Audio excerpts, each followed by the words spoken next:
in my official capacity, I have not recommended anything. I am not involved. Maybe my wife was beneficiary. All right, then 17A is not required. Then what are we arguing for? Why are we troubling your lordship with by showing justification for validity of 17A order?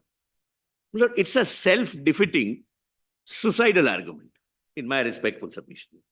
Now, my lords, my lord, I have prepared a summary of my submissions, my lord. Yes, sir.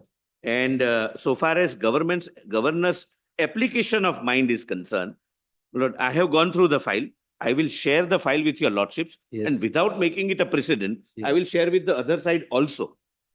Yes. Though, my lord, in law, my submission Okay. is that the potential accused cannot have an access Yes. to that file, but we don't wish, my lord, anything to play hide and seek. My lord, I'll show it to the petitioner also that this is the application of mind, and based upon the considerations which are reflected from the file, the governor has reached the conclusion that this is a case for 17A, and he has passed the order. My lord, these are my written submissions.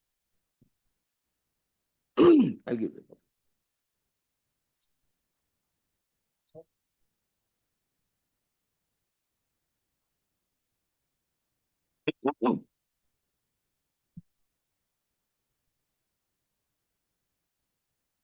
Yes, sir.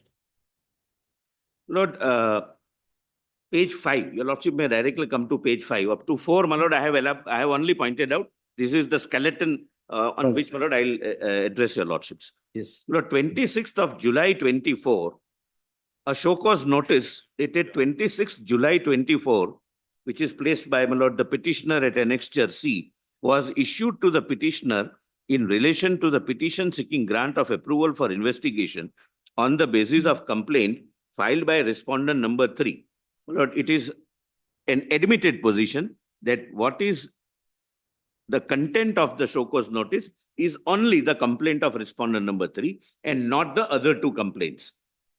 Because my submission is going to be even this step was not necessary. Therefore, non-compliance with other 2 makes no difference, creates no prejudice, gives no cause of action.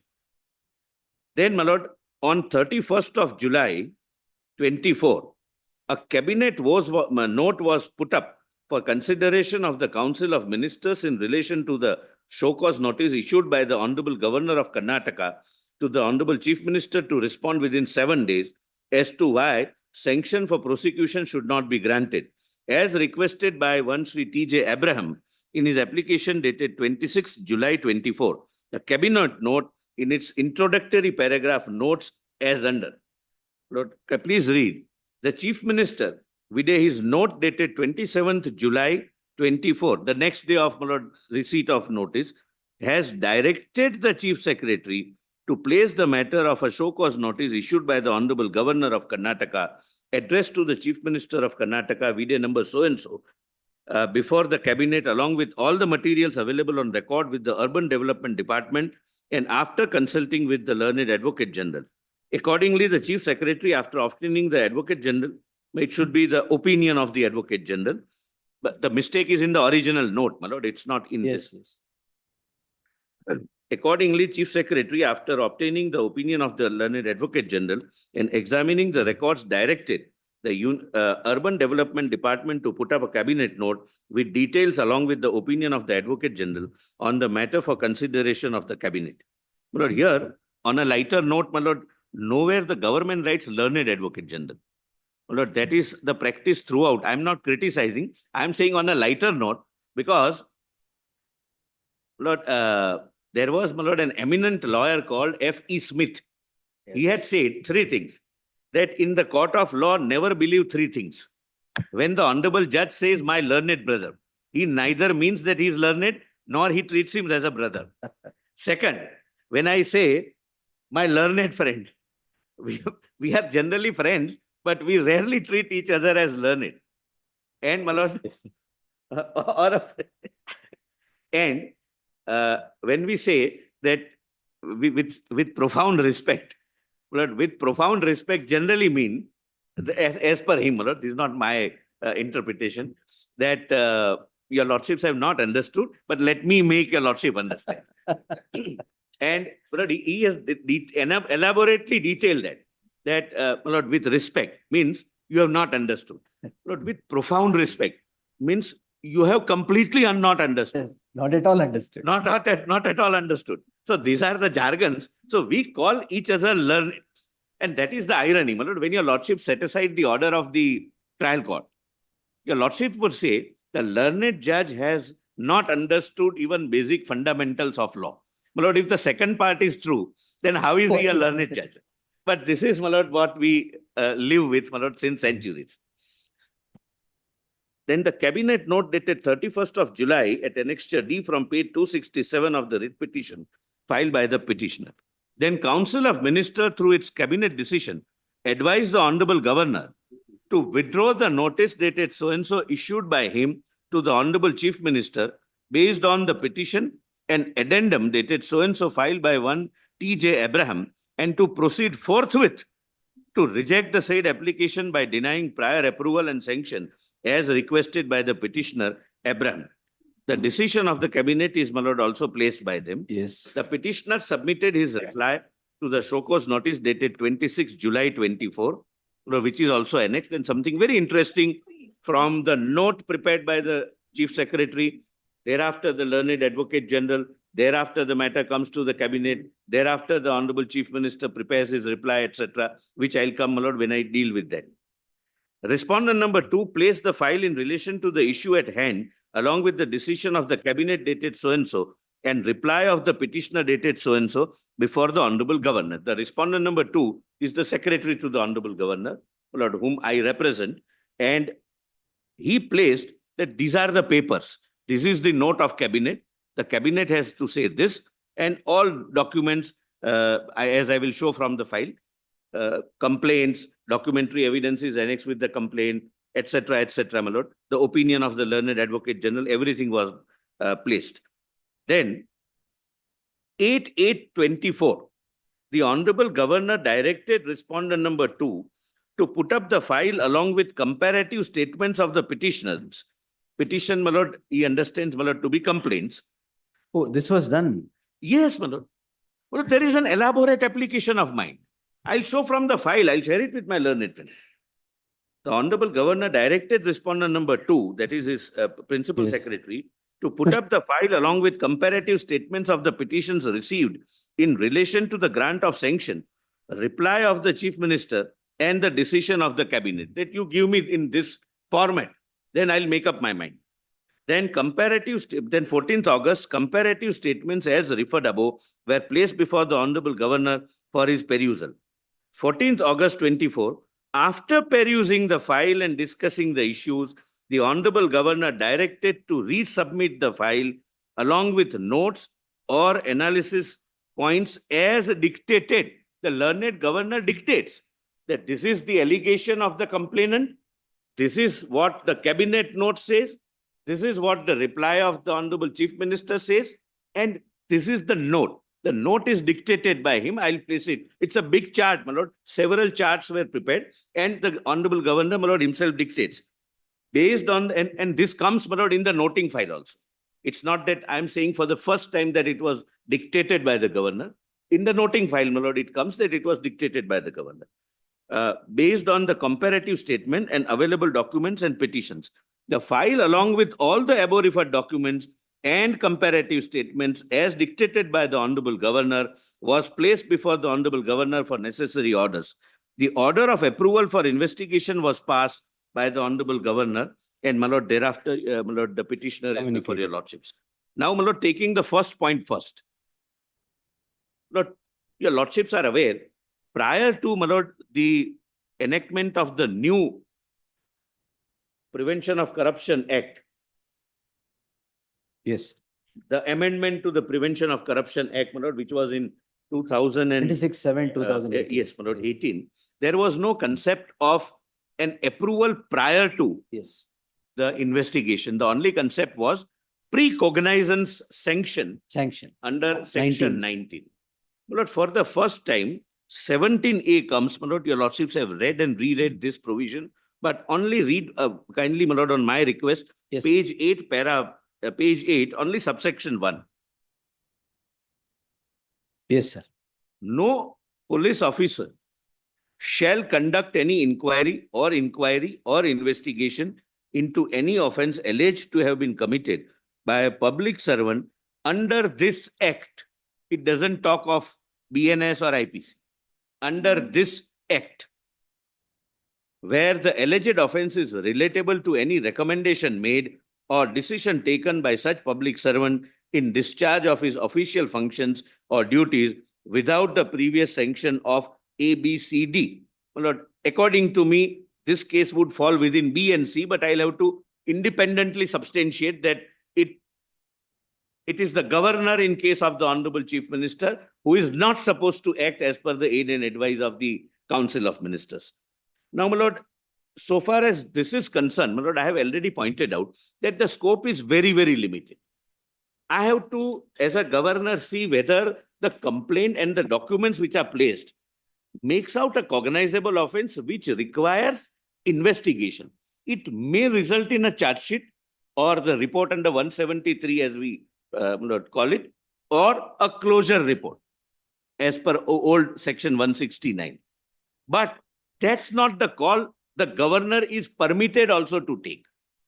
The governor cannot say that I have examined and cognizable offence is made out. It's of a serious nature. It will be attracting this provision. It will be attracting so much punishment, etc., etc. No, he will go by prima facie case that whether it needs to be examined by an investigating agency as an investigation under the provisions of law. Lord, your lordships have had an occasion to consider, my lord, this honorable court had considered, your lordships, my lord, thereafter, my lord, gave a detailed Yes. and illuminating decision. But Sri Rupa, Yes. my lord, I would your lordships like me to, my lord, place for your lordship's Yes. consideration? Two very different concepts. Yes, my lord. Approval and sanction, they stand on They different. they stand on different footing. The parameters are different, the considerations are different, the way in which you deal with the application is also different. In that case, there was nothing said. Yes. Nothing said except saying we grant approval. Approval. There was no application of mind at all in that case. Yes. That's why that was. And my lord, they are relying upon these judgments to show that there has to be an application of mind. My lord, in my respectful submission, to canvass a proposition that any administrative order has to be after application of mind, you don't need any judgment. It's rudimentary. It's elementary, my lord. It has to be after application of mind. You don't need any judgment. There are certain, my lord, universal propositions which doesn't need to be supported by any judgment. I'm straightway conceding it has to be after application of mind. It will depend upon facts of each case and what is the extent of application of mind That is case to relevant. case basis. Is based on facts to facts. Yes. So, my lord, I'm placing it, my lord, but I'm not reading, my lord, this judgment. Lord, kindly see what would be the scope of the power, my lord, because your lordships would be laying down the law in while deciding this. Not only with reference to a scenario where the Honorable Governor, who is a constitutional functionary, is deciding the approval issue of the Honorable Chief Minister, who is also a constitutional functionary. 17A applies across board. Yes. In case of a Tehsildar or a Patwari, maybe the Tehsildar is or Deputy Collector is this authority under 17A. 17A. So, what is the scope of his inquiry? What is the scope of his application of mind? Whether to exercise 17A power as requested by the complainant or not to exercise. Lord, that broadly, in my respectful submission, we can get assistance, my lord, from Lalita Kumari judges. Yes. That your lordship would find at page 12. My lord, I can take your tell your lordship, my lord, whatever paragraphs I have quoted, It's quoted. I have, my lord, the full text of the judgment, which Yes. I'll place. Yes. But this is only for ready reference. Yes. I'll place, my lord, the entire bunch, my lord, for your lordship's consideration. Yes. Right now, my lord, I'm not giving. Yes. My lord, please come, my lord. This is a your lordships are aware it's a constitution Yes. bench. 5 honorable judges, my lord. 31. Yes. And I'll skip some of the paras, my lord. The FIR is a pertinent document in the criminal law procedure of our country, and its main object from the point of view of the informant is to set the criminal law in motion and from the point of view of the investigating authorities is to obtain information about the alleged criminal activity so as to be able to take suitable steps to trace and to bring to book the guilty. Now kindly come to page 30, para 49. I'll skipping my lord other paragraphs. Yes, sir. 49, highlighted bold part. Consequently, the condition that is sine qua non for recording an FIR under section 154 of the code is that there must be information and that information must disclose a cognizable offense. This applies squarely to 17A. If any information disclosing a cognizable offense is led before an officer in charge of the police station, someone has forgotten, my lord. These things happen. Yeah, these are, my lord, some interesting incidents in the virtual hearing. They are the Must disclose a cognizable offense. If any information disclosing a cognizable offense is led before an officer in charge of the police station satisfying the requirement of section 154(1), the said police officer has no other option except to enter the substance thereof in the prescribed format, that is to say, to register a case on the basis of such information. Lord, I am not comparing the police officer with the governor, but I am saying police officers' function under 154 is the function of any approving authority under section 17A. He may be a tehsildar or he may be the honorable governor. That whether prima facie offense is made out, then not only is duty bound, it is not only his right, he is duty bound to accord approval. The provision of 154 of the code is mandatory and the officer concerned is duty bound to register the case on the basis of information disclosing a cognizable offense. Thus, the plain words of section 154(1) of the code have to be given their literal meaning. The use of the word shall in 154 of the code clearly shows the legislative intent that it is mandatory to register an FIR if the information given to the police discloses the commission of a cognizable offense. Therefore, the context in which the word shall appears in section 154(1), the object for which it has been used, and the consequences that will follow from the infringement of direction to register FIRs, all these factors clearly show that the word shall used in 154(1) needs to be given its ordinary meaning, etc. My lords. My lord, my learned friend may be tempted to say that in case of 17A, it is not shall. The shall is used only with regard to the police officer and not the governor. Yes. I am using this judgment, my lord, for assisting your lordships to say that these are the parameters the governor will bear in mind. That I am not supposed to conduct a trial. I am not supposed to even examine whether I would ultimately give sanction for section 19. No, it is at stage of 17. 17. So it's one. Because section 19, he would be having the material Yes. filed by the police and his parameters would be again different. The threshold would be high. This is only prima facie. This is only prima facie. If there is a cognizable offense made out, he has to give approval, whether he is governor or a tehsildar. Yes, ma'am.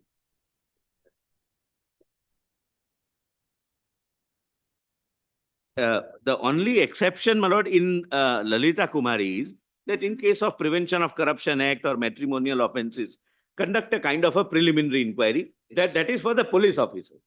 Here, he has to apply his mind. Preliminary inquiry does not mean 6 clauses in para 20.1, 120.1. 120.1. Yes. So here, my lord, he is conducting a preliminary inquiry within his mind that it is whether case is made out or not. My lord, why I say this, my lord, what will be the disastrous consequence if we read, my lord, the principles of natural justice into it? As I said, my lord, it's not a case of Honorable Governor and the Honorable Chief Minister. This would apply to all public servants under the Prevention of Corruption Act. In many cases, So if I can, so the suggestion is, if natural justice is to prevail prior to 17A, and you're paraphrasing 17A to 154, then before registration of FIR, notice will have to be given, heard. exactly. That will My have- learned friend, in it would fact, be- cited, my learned friend, in fact, That is what you're cited trying to, Rajesh Yes. Agarwal judgment, yes. That's right. where he said that he had an honor to assist the Honorable Court. I incidentally also had an honor to assist the Honorable Court, where my learned friend either inadvertently missed that part where the Honorable Court said that in criminal matters, hearing is not required in that very judgment. Otherwise, my lord, kindly see the Otherwise, consequence. prior to 154(1), every accused will have to be heard. Now, of course, in the new BNS under 218 and Yes.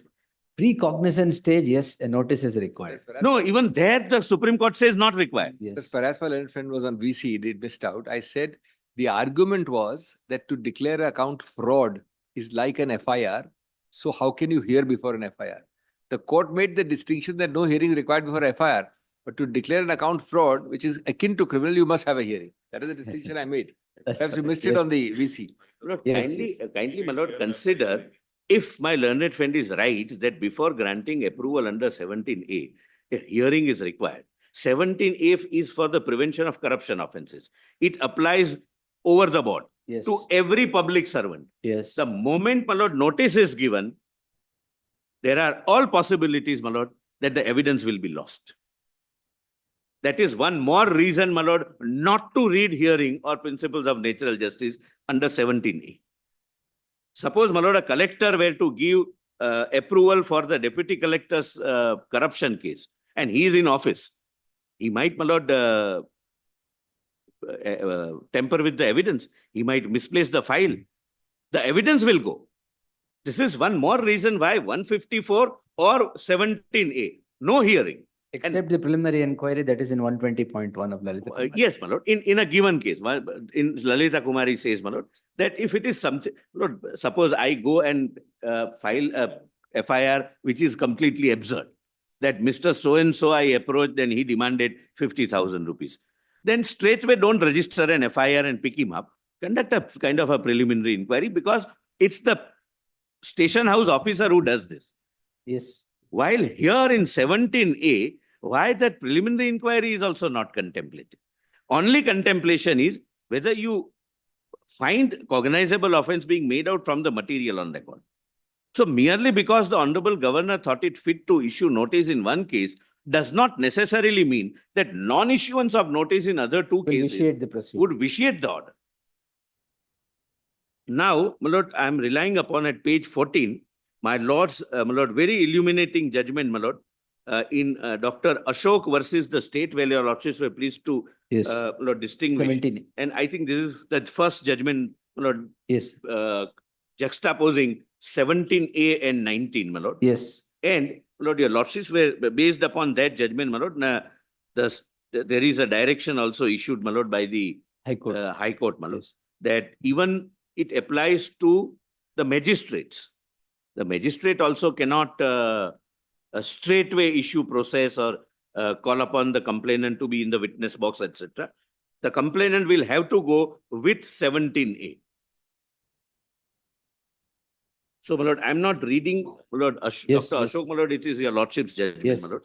Now, I will show, my lord, how there is an application of mine. Huh. My lord, kindly have, my lord, the original file. I'll share it with my learned friend, Mr. Singhvi and Professor Ravi Kumar also, but I'll have one more copy. You have copies?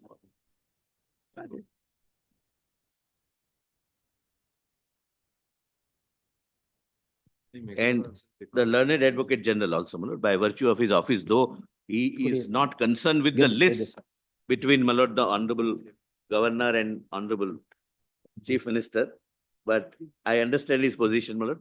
And by virtue of his office, he is entitled to have the access. Huh? He is rightly sitting on our side, my lord. My lord, government is always on the, some, my lord, Honorable in High Court, Honorable Judge asked me, in Gujarat also, my lord, the government sits on the left. Yes. That why does the government sits on the left? I said, we always sit on the right side of law. Yes, sir. I'll share the This- original this is file the with your, entire file. this is original. Yes. Lord, I have shared the original file with your lordships. Yes, sir. And obviously, my lord, I am getting, giving Xerox to my learned friends. And I can assure your lordships, I'll hold this with me. certainly, my lord, your lordships can, Yes. only, my lord, ensure that it doesn't go No, no, out. That's, And I would request my learned friends also that that can remain only with them and their clients. It may not travel beyond. Nothing is secret, confidential, or anything which needs to be hidden, but there is some sanctity attached to the governor's Office, to the office. office. And I am, my lord, at the cost of repetition, maintaining that this is without making it a precedent. yes. Just to show that there is nothing to hide, A, and two, there is always, there is an application of mind, according to me, more than what was required. My lord, your lordships are not supposed to go through the entire bulk. Please see, my lord, the first part, which is, my lord, the noting section. Noting section. This is the noting section. You have give it to the next page. Yes.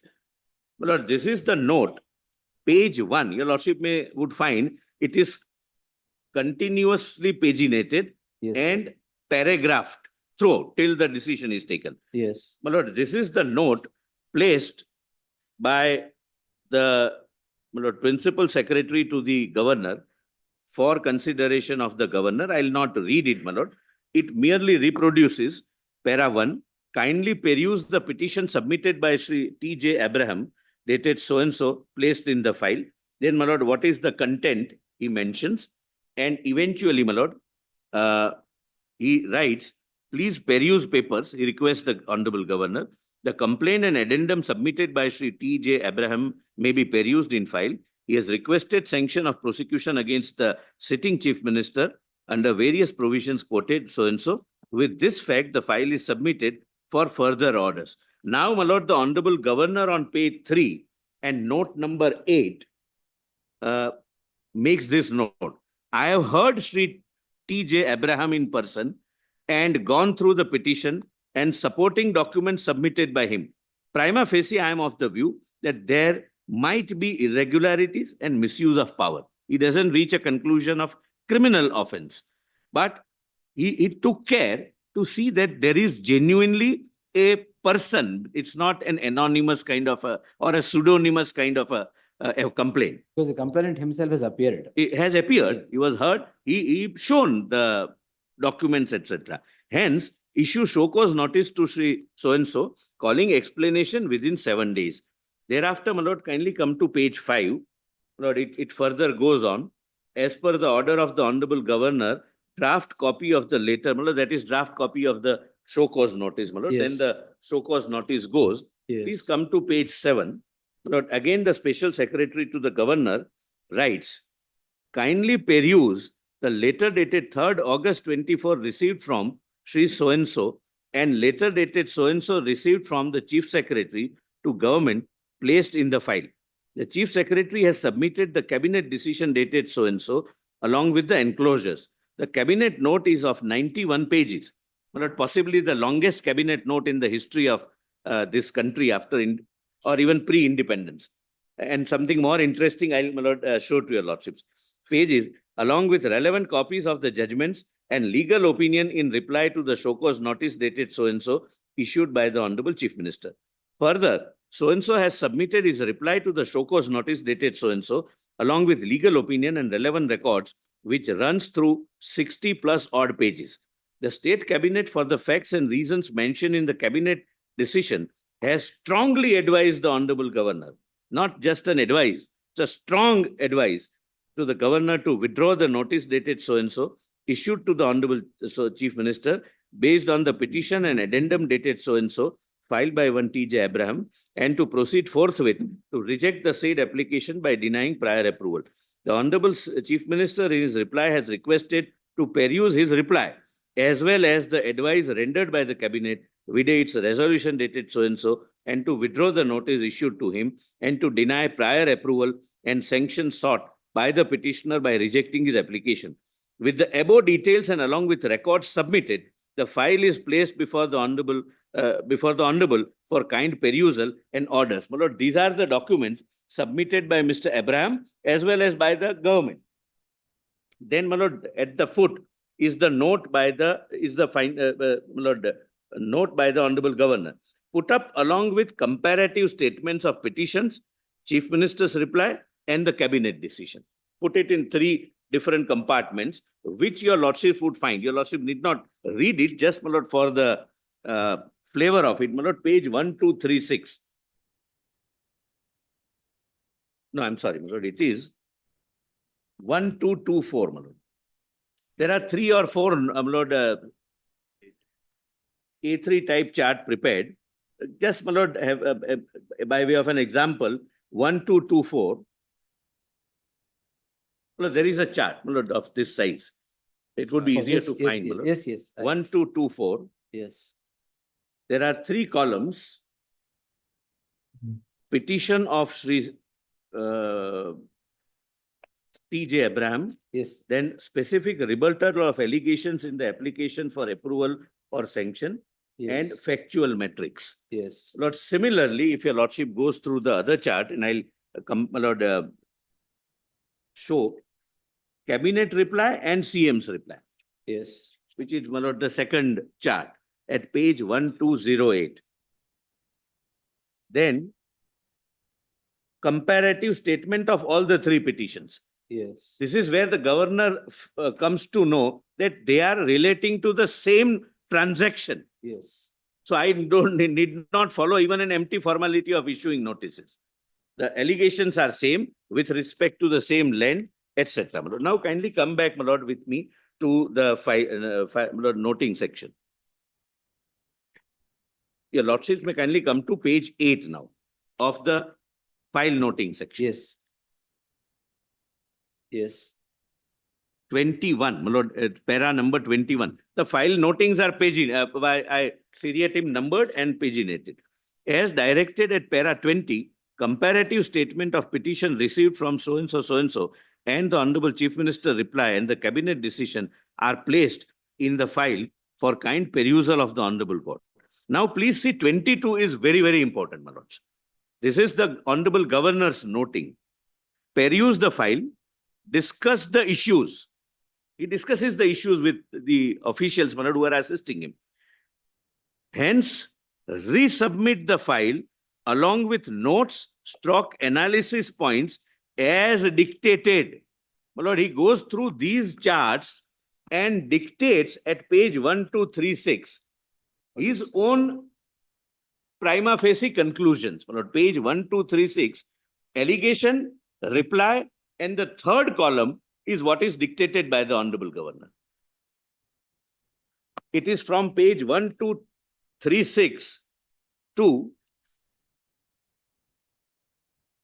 1225. Well, page numbering is reverse, my lord, as your lordship, sir. Yeah, that is the government files. Government files. So, my lord, each and every allegation, the reply of the Honorable Chief Minister and cabinet, he considers and he dictates that this appears to be the prima facie situation. Then, my lord, para 9, page 9. This is, my lord, by the Special Secretary to the Governor. Pre-paras may kindly be perused. The petition received from, then 3 numbers, requesting grant of sanction for prosecution in respect of irregularities conducted and corrupt practice adopted by so-and-so. Yes. This is the language used in the complaint. He doesn't say that this is, we are dealing with sanction for prosecution. He is reproducing the language of the complainants. Yes. Then 26, as directed, the file, along with the above details, documents, and comparative statements, please note, dictated notes by the Honorable. That is Honorable Governor. That, my lord, appears to be the way in which, my lord, the Honorable Governor is referred to within the office. Yes. Is placed before the Honorable for further necessary orders. Then, my lord, page 11. Petitions received from Sri T.J. Abraham. My lord, this is the note, my lord, prepared by the Honorable Governor. It is signed, my lord, at page 25 Yes. by the Honorable Governor. Yes. Petitions received from Sri so-and-so, and petition with additional documentation, petition from Sri so-and-so, requesting grant of sanction for prosecution in respect of irregularities conducted and corrupt practices adopted by so-and-so, concerning allotment of alternative site by MUDA under various sections of PC Act and BNSS Act has been perused. He reproduces what the complainant say. He doesn't say, I am dealing with sanction prosecution. In view of the allegations and on a prima facie perusal of the petitions for grant of sanction for prosecution and materials in support of the allegations, a show cause notice dated so-and-so along with the copy of the petition by Sri T.J. Abraham and material in support of the allegations was issued to Sri so-and-so. The reply to the show cause notice dated so-and-so along with annexures was received at Office of His Excellency the Governor of Karnataka on so-and-so.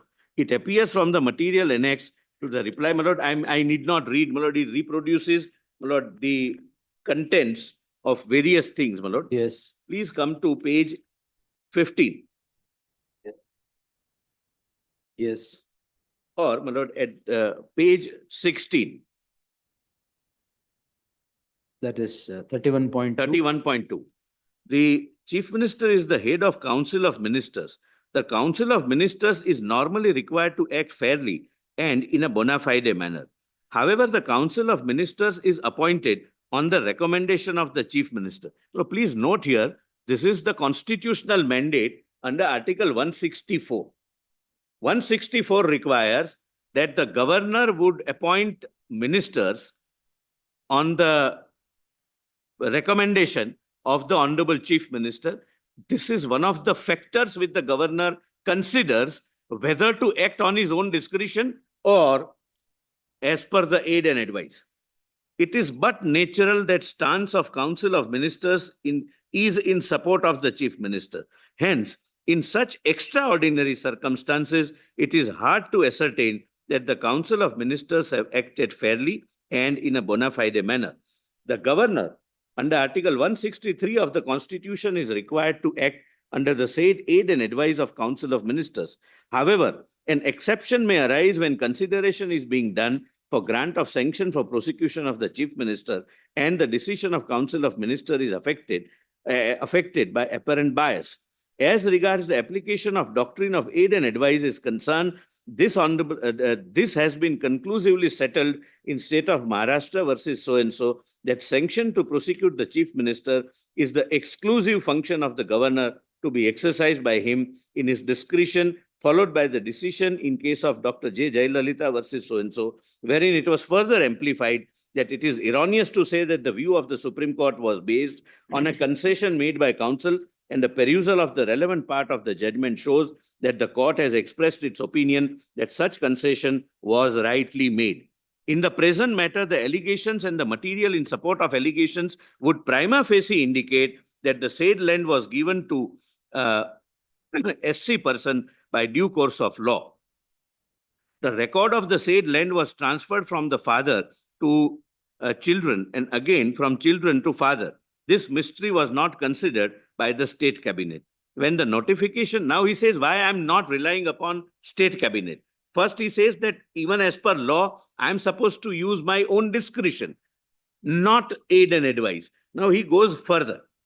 State cabinet, when the notification for land acquisition issued and the denotification order was issued, Shri so-and-so was the member of Legislative Assembly from so-and-so constituency as well as a member of Mysuru Urban Development Authority. And further, this land was purchased by a brother-in-law of Shri so-and-so, wherein the seller was from the constituency of so-and-so, and later on after getting the land converted into the residential purpose, gifted it to the wife of Shri so-and-so, who became the owner of the property, and the application for allocation of alternative sites came to be moved on the basis of relinquishment of agricultural land. On the basis of this application, MUDA passed the resolution pursuant to the amendment to allot alternate sites. It has been specifically averred that the rules was specifically amended, averred in the complaint. He is giving a prima facie consideration whether a cognizable offense is made out, which needs investigation. A rule was specifically amended from 40-60 to 50-50 to aid this transaction where so-and-so was the chief minister. Further, the petition seeking grant of sanction for prosecution and material provided clearly indicate that Sri so-and-so, son of Sri so-and-so, participated in MUDA meeting, which resulted in allotment of alternative site in very prime layout called Vijayanagar. These facts were placed before the Council of Ministers. The aforesaid brief facts, when correlated with the material in support of grant of sanction, clearly established that there is apparent bias in the decision taken by the Council of Ministers in favor of Shri so-and-so. Due to this apparent bias, the present matter requires my independent application of mind to the petition seeking grant of sanction for prosecution and the material in support of the same. It is seen from the decision taken by the Council of Ministers that a committee under the chairmanship of Sri so-and-so was constituted to look into the present matter. However, the government, upon considering the facts of the present matter, as reported in the media and newspapers, appointed a high-level single-member inquiry committee under the Commission of Inquiries Act. It appears from the terms of reference of the high-level single-member committee that there are serious allegations involving illegal allotment of alternative sites, illegal allotment of land and irregularities in allocation of land. Further, the constituting a committee under an IAS officer and immediately constituting one-member committee under a retired judge of the High Court and the government's own acceptance that there is potential big-ticket scam in allotment of sites by MUDA does not inspire much confidence. It is well settled legal principle that the persons against whom allegations are made should not be empowered to decide the course of action. Even after such grave allegations being involved in the present matter and the fact that materials prima facie supports the allegations, therefore the decision taken by the Council of Ministers is irrational. Well, this is what MP judgment says, that if it is found that it is irrational or vitiated, biased or other considerations I'll come to, my lord, then the governor will have to act at his discretion. As even after the appointment of high-level single-member inquiry committee on such serious allegation, the Council of Ministers do not consider the entire material in support of the allegation. The subject of binding of the advice of the Council of Ministers for Governor and discretionary power of Governor during special circumstances is well discussed and decided in case of Madhya Pradesh Police Establishment versus so-and-so. The 5 judges bench of the Supreme Court has held that if on these facts and circumstances, the governor cannot act in his own discretion, there would be a complete breakdown of rule of law in as much as it would then be open for governments to refuse sanction in spite of overwhelming material showing that a prima facie case is made out. If in cases where prima facie is clearly made out, sanction to prosecute high functionaries is refused or withheld, democracy itself will be at stake. This is my quotation from the Supreme Court judgment. It would then lead to a situation where people in power may break the law with impunity, safe in the knowledge that they will not be prosecuted, as requisite sanction will not be granted. On the point raised by the Council of Ministers that an application for previous approval under Section 17A can be made only by police officer and not by a private person. My lord, something which was unfortunately argued by the petitioner, despite, and I will come to that, a very fair and correct legal opinion given by the learned Advocate General saying that no, this is not true. It is not. Any private individual is also, Yes. as held by your lordships, bound to approach. It is only investigation and inquiry should not commence by a police officer without approval. Exactly, my lord. I am It is great. not that he should seek approval. There is no law that he only should seek approval. Yes, my lord. But that was Approval can be sought definitely that's what I have also held. Approval can be sought by anybody. Setting the criminal law into motion, it can be by anybody. So this is what requires is 17A. correct. 17A, approval can be sought by the person who has sought to set the criminal law into Any motion. person can Any say. person. No officer shall investigate what is said in 17A is only without approval he shall not investigate. Even the He need court- not seek. Where if I, as a private individual, because in a criminal jurisdiction, jurisprudence, there is no concept of locus standi. Anyone That is- can. Anybody can set the set criminal the law into motion. motion. But if I go before the court invoking, my lord, the powers of the court to issue process or issue a direction akin to the old section 156(3), then I'll need that approval under 17A. Otherwise, even court cannot direct. That's all. That approval should be there for a police officer to inquire or investigate. My lord, therefore, my lord, to be very fair, my lord, to the learned Advocate General, in his opinion, he says that, relying upon your lordship's judgment, that That's no. what it I is- have myself held. Yes, my lord, Yes. he relies upon, but unfortunately, the petitioner still, my lord, continue that no, it can only be the police officer. My lord, therefore, I'm just reading that even that is considered by the Honorable Governor. Provides the police officer and not private person. Section 17A of the Prevention of Corruption Act provides that no inquiry or investigation shall be conducted by a police officer into any offence alleged to have been committed by a public servant under the PC Act without prior approval from appropriate authority. However, neither it is said that private person cannot request for the prior approval from the competent authority, nor only the investigating agency will seek the sanction from the competent authority. The only thing is to understood that the police will not inquire without prior sanction. It is important that police should start the investigation process only after getting the sanction from the competent authority. It is immaterial who does the effort to get the sanction. The decision of the Honorable High Court of Karnataka in so-and-so, Dr. Ashok, my Lord's judgment. Yes. What more application of mind can a governor, my Lord, make? Is expected to make at a 17A stage. But since it was a contention raised by the Honorable Chief Minister, he deals with this. So-and-so and various high courts, the High Court of Karnataka had issued guidelines to be followed in the cases related to prosecution of public servant for the alleged offences during the discharge of duties with a circular dated so-and-so. This circular stipulates the procedure and prerequisite for registering the cases of prosecution against the public servants. Point number 2 of the circular reads as, my Lord, your Lordships have read that circular, I'm not, my Lord, reading. Hence, last 2 lines. The above circular of the Honorable High Court makes it compulsory that previous sanction is necessary to file a private complaint in the court of law by private persons. In view of the aforesaid, it emerges that the present situation amounts to peril of democratic principles and therefore requires independent application of mind and my subjective satisfaction and objective assessment of facts and materials provided. Since the sanction is sought against the Honorable Minister himself, Chief Minister himself, the surrounding circumstances of placing the show cause notice before the Cabinet and the decision of the Cabinet advising me to withdraw the notice would not inspire confidence to act on such advice of the Cabinet. So why he is not following 163, my Lord, is also recorded by applying mind. Upon perusal of the petition along with the material in support of the allegations in the petition and subsequent reply of Sri so-and-so and the advice of the State Cabinet, along with the legal opinion, it seems to me that there are 2 versions in relation to the same set of facts.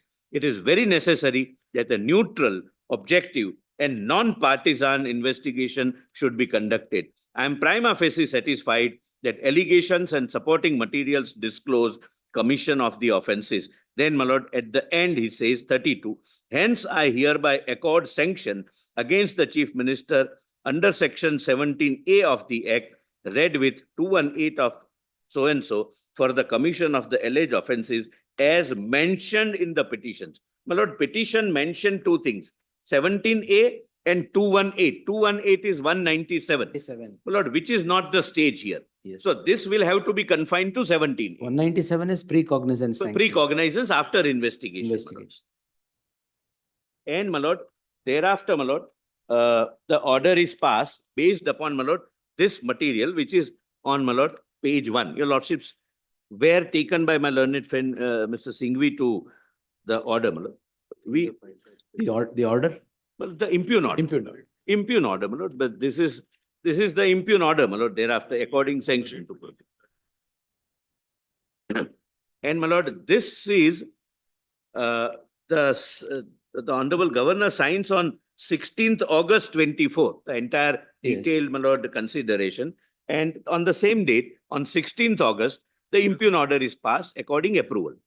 And I'll show that all findings, all considerations, all application of mind need not be in the order. It should be reflected on file, and the court's conscience should be satisfied that there is an application of mind. Lord, when I am meeting with the allegation that the Honorable Governor did not apply mind, my Lord, let me show something very interesting. The application of mind and why the Honorable Governor was fully justified in not relying upon the aid and advice. Well, there are 5 stages. Well, I'll just tell your Lordship broadly and just, my Lord, show The first is the Chief Secretary prepares a note that these are the facts of the case, say 40 pages. I'm giving a hypothetical, it would be 45 or whatever, Yes. or 20 or whatever. Thereafter, matter goes to the learned Advocate General for his opinion. The learned Advocate General, my lord, obviously takes those facts as they are. I'll not take copy because we always, my lord, take the facts as given to us, my lord, from the officers. Then adds his opinion, judgments, etc., etc. That is the second stage. Third stage, the matter is placed before the cabinet.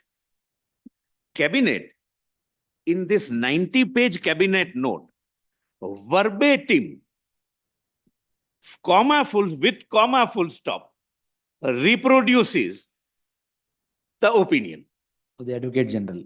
of the Advocate General and the Chief Secretary. Verbatim, comma, full stop. But constitutionally speaking, the cabinet is collectively responsible, but this is a case of collective non-application of mind. Everyone, my lord, agreed to something which is pre-written, page to page. Thereafter, my lord, the fourth stage comes, and fourth stage is the reply given by the Honorable Chief Minister, which is cut paste from Chief Secretary, Learned Advocate General, Cabinet note. That forms part of his reply. And the last para, that in view of this, don't grant sanction. And the fifth stage, the petition contains those averments in that order, seriatim, page by page. Lord, irony, Bangalore is an IT capital of the country. There is an artificial intelligence available. They could have used artificial intelligence to at least paraphrase what is being copied. But, my lord, they say on a lighter side that artificial intelligence can never match natural stupidity. But this is, my lord, the collective non-application of mind, my lord, and I have dealt with, my lord, a reasonable Yes. application of mind by the, my lord. This is the first Constitution. point. Yes, lord. This is my Application first of point. mind. Yes. No, I think even natural justice you dealt with or still to tell. Yeah, no, my lord, I have something more Yes. to add, my lord. Lord, please come to page of my note, my lord. Please come to Lord, page 19, page 18, because my learned friend may. Eight- Give 80. me only a minute. Yes, yes.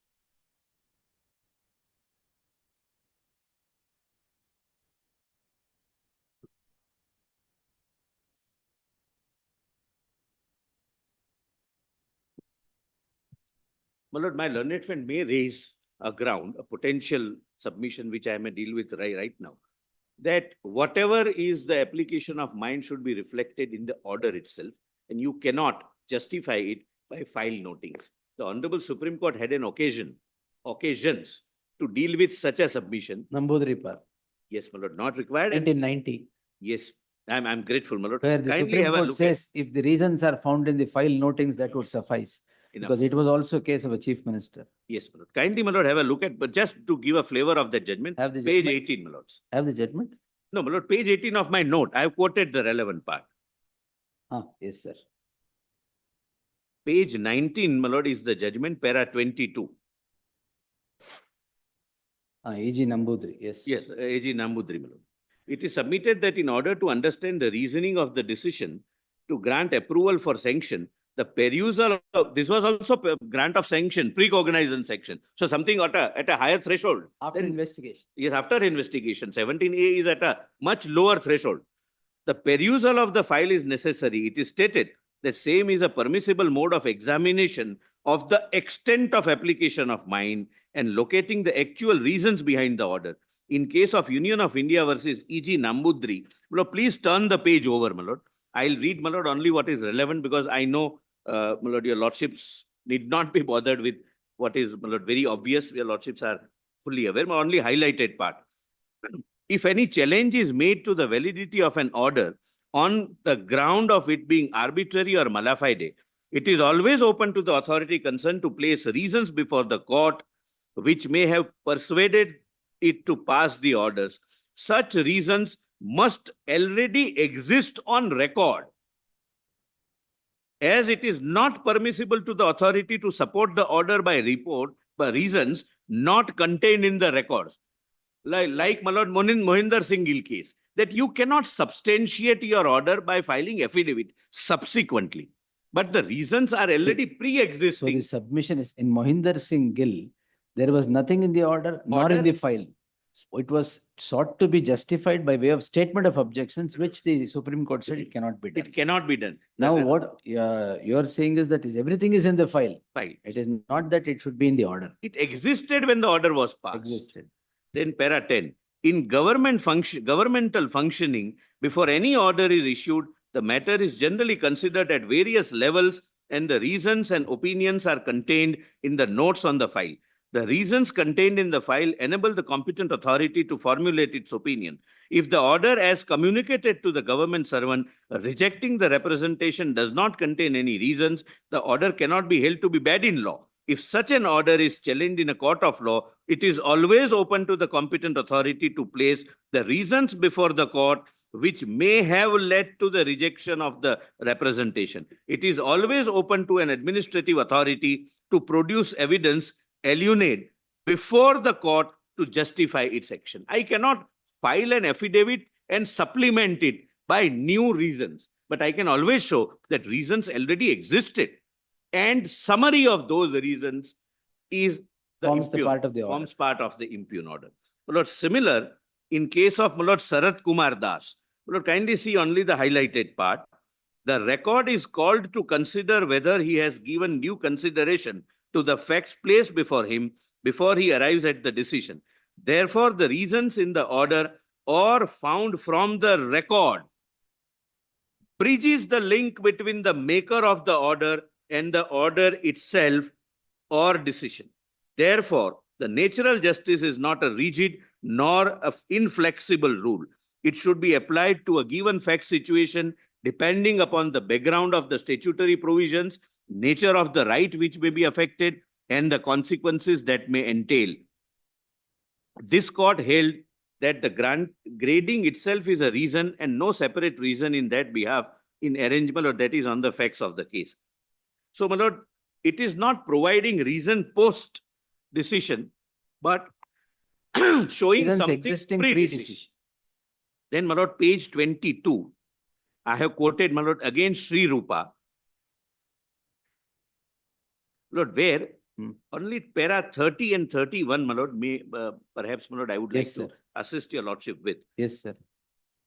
It is therefore not necessary that there should be clear incriminating evidence with the investigating officer at the stage of him seeking prior approval under 17A. Lord, here was the facts where There, no, he Lokayukta was started on complaint. it. He started The on his own. Lokayukta was, the complaint was made to the Lokayukta. The investigating officer had sought approval under 17A. It is in those circumstances it was written.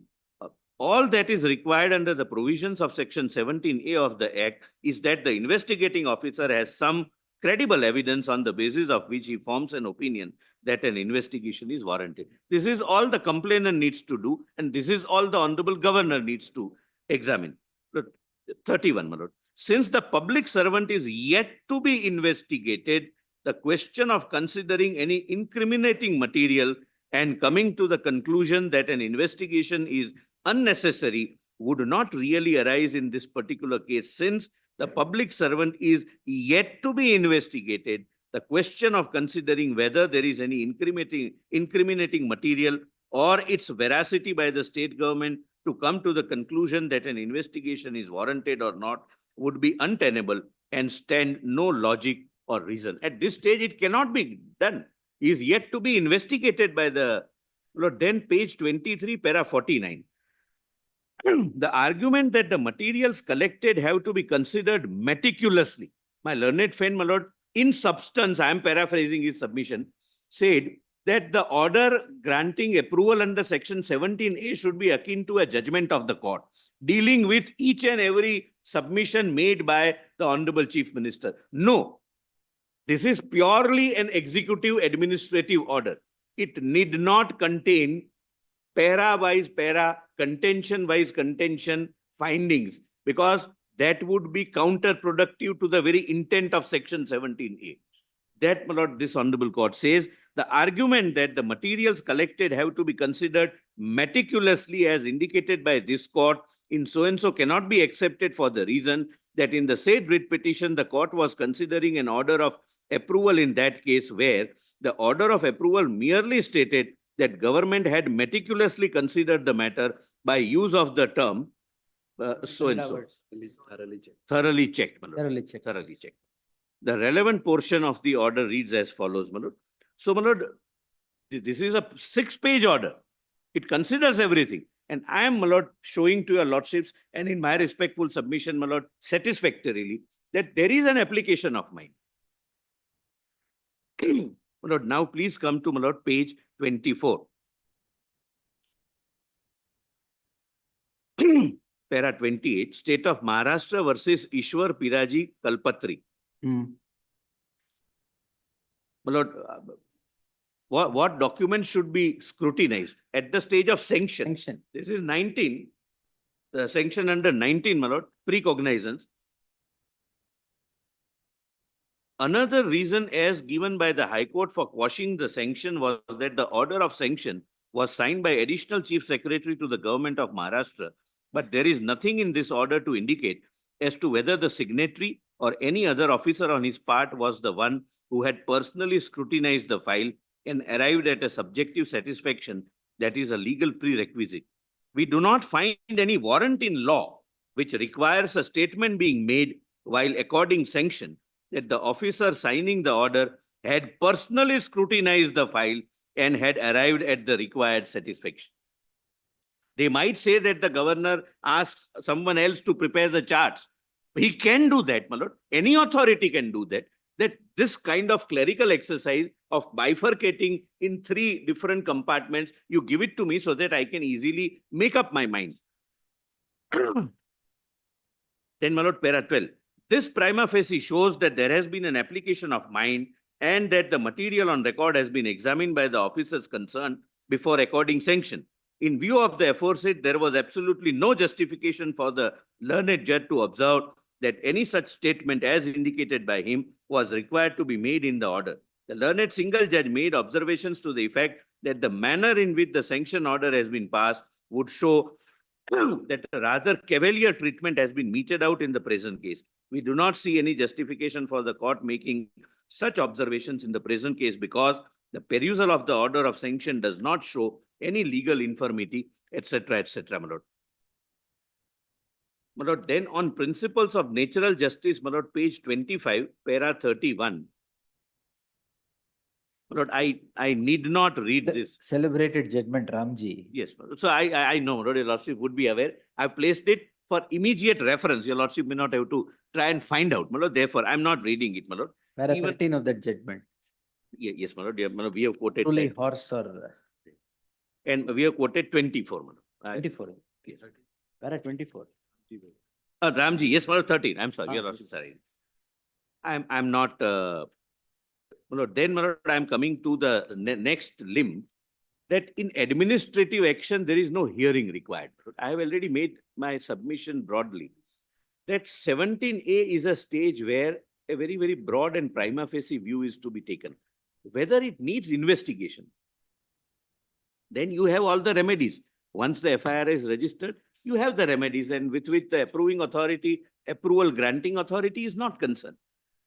At times, it might happen that if an opportunity of hearing is read into the provision, the act, the object, intent, and purpose of the act frustrates. The person might, my lord, destroy the evidence. And in any case, by the very nature of the power under 17A, which is purely executive and administrative in nature, Lord, no hearing is necessary. Lord, for that, my lord, I wish to, my lord, cite Subramaniam Swami, my lord, at page 27, para 36 at the foot, my lord. They have also cited, But, my lord, this is the true ratio which is applicable in the present case, my lord. My lord, in fact, we got very substantial assistance from the judgment compilation filed by them. Para 44 of my lord Subramaniam Swamy. We may also observe that grant or refusal of sanction is not a quasi-judicial function, and the person for whose prosecution the sanction is sought is not required to be heard by the competent authority before it takes a decision in the matter. This is for 19, 19. but much higher threshold, because the court is taking cognizance. 17A was not there at all. Was not there at all, my lord, because it was introduced in 19, my lord. 2018. 18, my lord. Yes. Yes, I stand corrected. No, I am obliged. What is required to be seen by the competent authority is whether the facts placed before it, which in a given case may include the material collected by the complainant or the investigating agency, prima facie disclose commission of an offense by a public servant. Well, this deals with the argument that principles of natural justice are attracted at 17A stage. If it does not attract, even at the stage of 19, which is a higher threshold, where the court is taking cognizance, and therefore you are now an accused. Here you are only a suspect at 17A stage. 19 makes you an accused. Even there, you are not supposed to be. It's purely executive function, administrative order. Similarly, my lord, judgment of Deepak Chaudhary, my lord, only para 5, the highlighted part, Yes, sir. we find force in the contention. The grant of sanction is only an administrative function, though it is true that the accused may be saddled with the liability to be prosecuted in a court of law. What is material at that time is that the necessary facts collected during investigation constituting the offense have to be placed before the sanctioning authority, and it has to consider the material.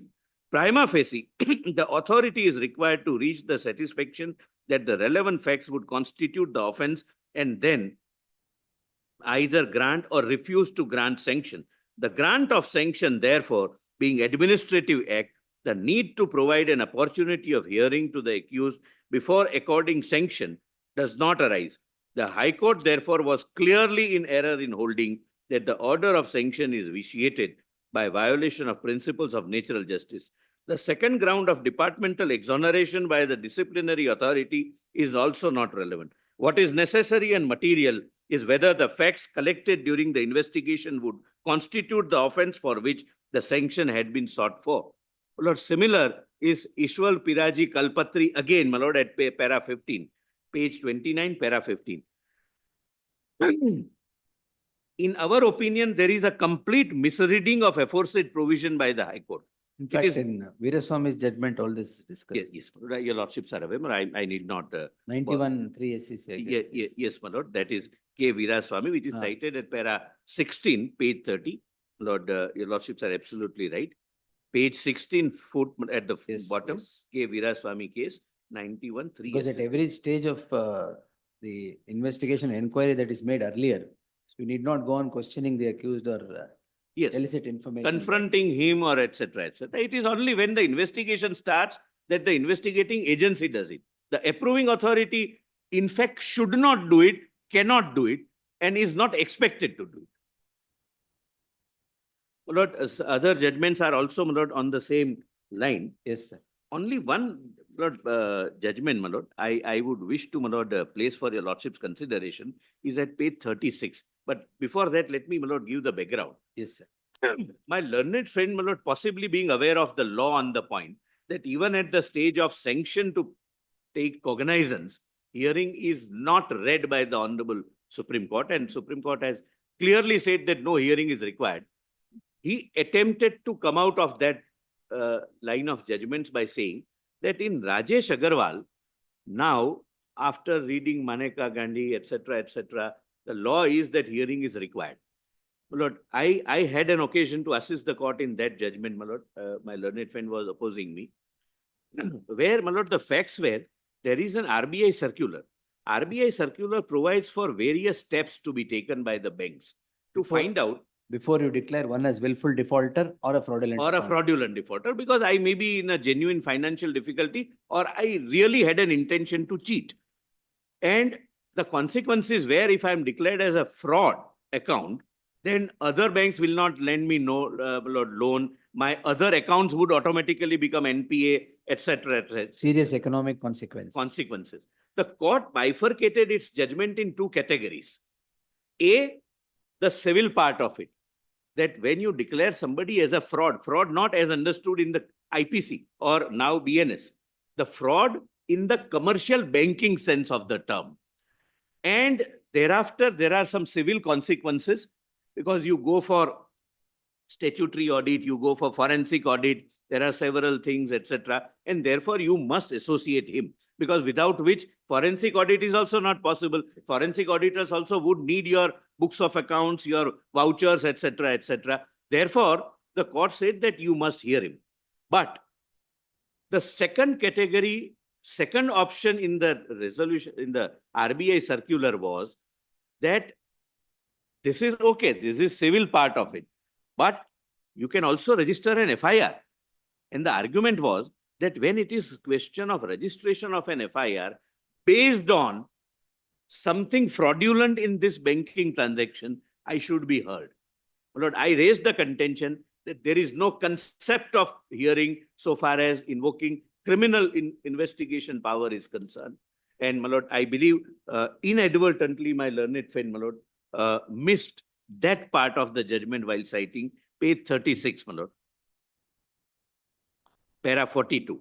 Before FIR is lodged and registered. No opportunity of being heard is required before an FIR is lodged and registered. My lord, we are dealing with 17A, which is a scenario prior to registration of the FIR. So at the stage of FIR also, you are not supposed to be heard. Where is the question of giving an hearing? Pre-FIR stage, where I am only prima facie considering whether to permit you to register an FIR or not. Lord, this in my respectful submission, in all fairness to the court, ought to have been pointed out while relying upon my lord Rajesh Agarwal. Because in fact, I am relying upon it. Now, my lord, page 37, non-supply of other two petitions does not invalidate the order. My lord, I have already said, hearing being not a prerequisite, merely because in one case show cause notice is given, other two cases which are not dealing with any different, distinct or completely a different offense, they are the same. So there is therefore the governor says that give me the comparative chart, whether there is any difference. If one allegation is some defalcation in Mysuru and another in Bangalore, with different set of facts, different particulars, different authorities involved, different officials, connivance with different people, beneficiaries are different, then my lord, maybe he may have. In fact, the governor says everything is the same. Is the same. So you can't There is no difference in facts. Yes, my lord, when the facts are same, then what is I'm posing a question to myself, prejudice cause. Whatever was against you was given to you, though was not required to be given to you. But nonetheless, in all fairness, the Honorable Governor gave it to you. Two other persons have also said the same thing, which you were not given. But your answer is on the same issue, same allegation, same set of facts, same beneficiaries, same documents. Therefore, my lord, So there is no prejudice. Are you going to Karnataka? I'm going to Prejudice. Yeah, yes. No prejudice. Yeah, yes, my lord. I am. Page 13, I have. My lord, I can't match your lordship's speed, my lords, and knowledge both, my lord. Your lordships are aware, my lord. 94-1074, where Supreme Court says prejudice should be first established. There it was established, is said, because inquiry officer's report, which was against him, was not given. Was not given. Pursuant to the 42nd Amendment, that was the interpretation made. That's Here, my lord, there is no prejudice cause. Even if, my lord, all three complaints were not given to him and no show cause notice and the order of approval would have been passed, it would have, Lord, withstood your lordship's judicial scrutiny. So, my lord, that is the judgment. Another is Haryana Financial Corporation, Kailas Chandra. And that is following Karnataka. Yes. My lord, then, my lord, I am on aid and advise at page 41. My lord, kindly read 164. Madam. Page 41.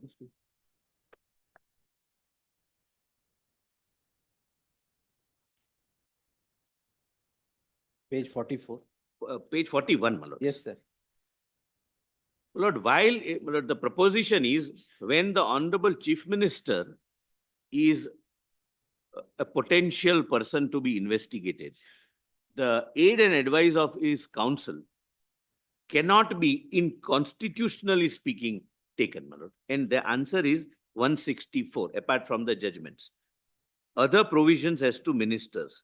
The chief minister shall be appointed by the governor, and other ministers shall be appointed by the governor on the on the advice of the chief minister. So I, as a minister, owe my ministership to the Honorable Chief Minister. It's from Caesar's to Caesar's wife. This is one example where without any hesitation, one can reach a conclusion that in this case, the governor cannot even look at the cabinet note. Though he looks at it, examines it, records a finding that I should not rely upon it, both in law and on account of bias. And therefore, my lord, he chooses not to rely upon it. Please see, my lord, the judgment. My lord, before that, my lord, kindly see para 55 at the foot, my lord. It is further submitted that in accordance with Karnataka government transaction of business rules, specifically Rule 20 and 28, it cannot be said that the petitioner did not have any influence over the meeting convened to decide whether sanction may be granted against the petitioner. A simple reading of Rule 20 and 28 of the rules would make it clear that the petitioner enjoyed an overarching influence on his cabinet colleagues. Rule 20 reads thus: cases specified in the first schedule to these rules shall be brought before the cabinet after submission to the minister in charge of the department. Cases other than those specified in the first schedule to these rules shall be brought before the cabinet by the direction of the chief minister. It goes to him, his file, whether the cabinet should aid and advise the governor will go to the chief minister first. Then two, the minister in charge of the department with the consent of the chief minister. He has an overarching power. Then, my lord, at the foot, the decision of the chief minister regarding requirement of approval of cabinet shall be final. He is the final authority, and it is not enough that he did not participate in the meeting of the cabinet, because the process requires his participation. It is he who decides to send it to the cabinet. Merely because he abstains from that particular meeting will not meet the ends of justice. This is without prejudice to my submission that irrespective of this, in case of an honorable chief minister, the governor is not supposed to act as per the aid and advice of the Council of Ministers. Then, my lord, 28 at the foot, Rule 28. The chief minister or in his absence, any other cabinet minister nominated by him shall preside at the meeting of the cabinet. So merely because he was not present doesn't absolve him of a possible bias, because it is his own representative, someone nominated by him, who will be presiding over the cabinet. And the cabinet, my lord, and my lord, in his own reply, page 630, annexure F, says,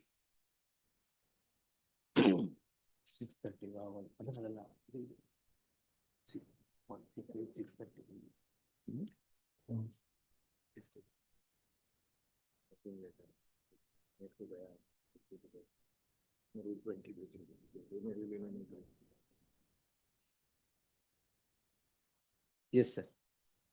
so please come to page 630, annexure F. Yes. Para 3 at the foot, last two lines at the bottom.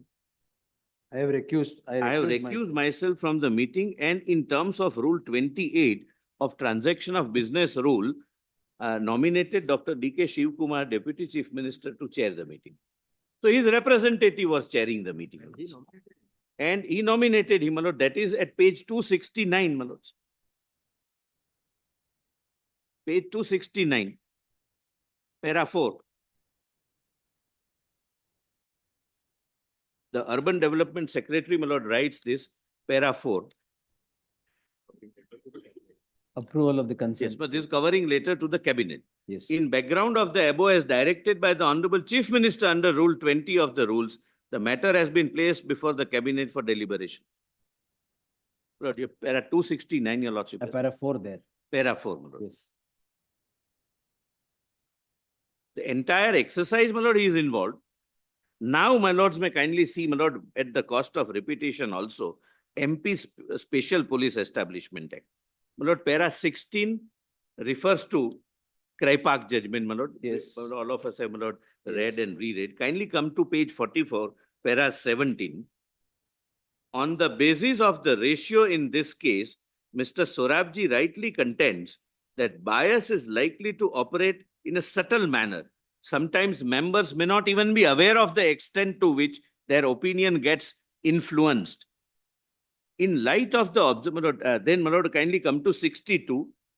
My lord, I am reading Samser Singh para first, Yes. and then come back to MP judgment, my lord, because my learned friend also read Samser Singh, which is pre-MP judgment, my lord. Yes. Para 154. We declare the law of this branch of our constitution to be that the president and governor, custodians of all executive and other powers under various articles, shall, by virtue of these provisions, exercise their formal constitutional powers only upon and in accordance with the advice of their ministers, save in few well-known exceptional situations, without being dogmatic or exhaustive.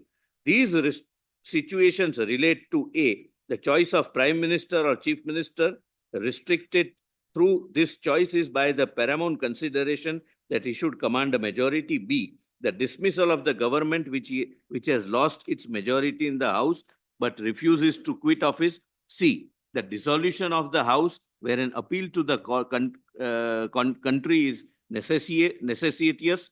Although in this area, the head of the state should avoid getting involved in politics and must be advised by his Prime Minister, who will eventually take the responsibility of the step.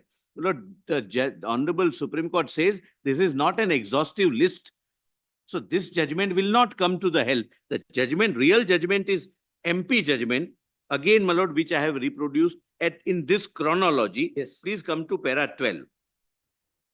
Para 8 first.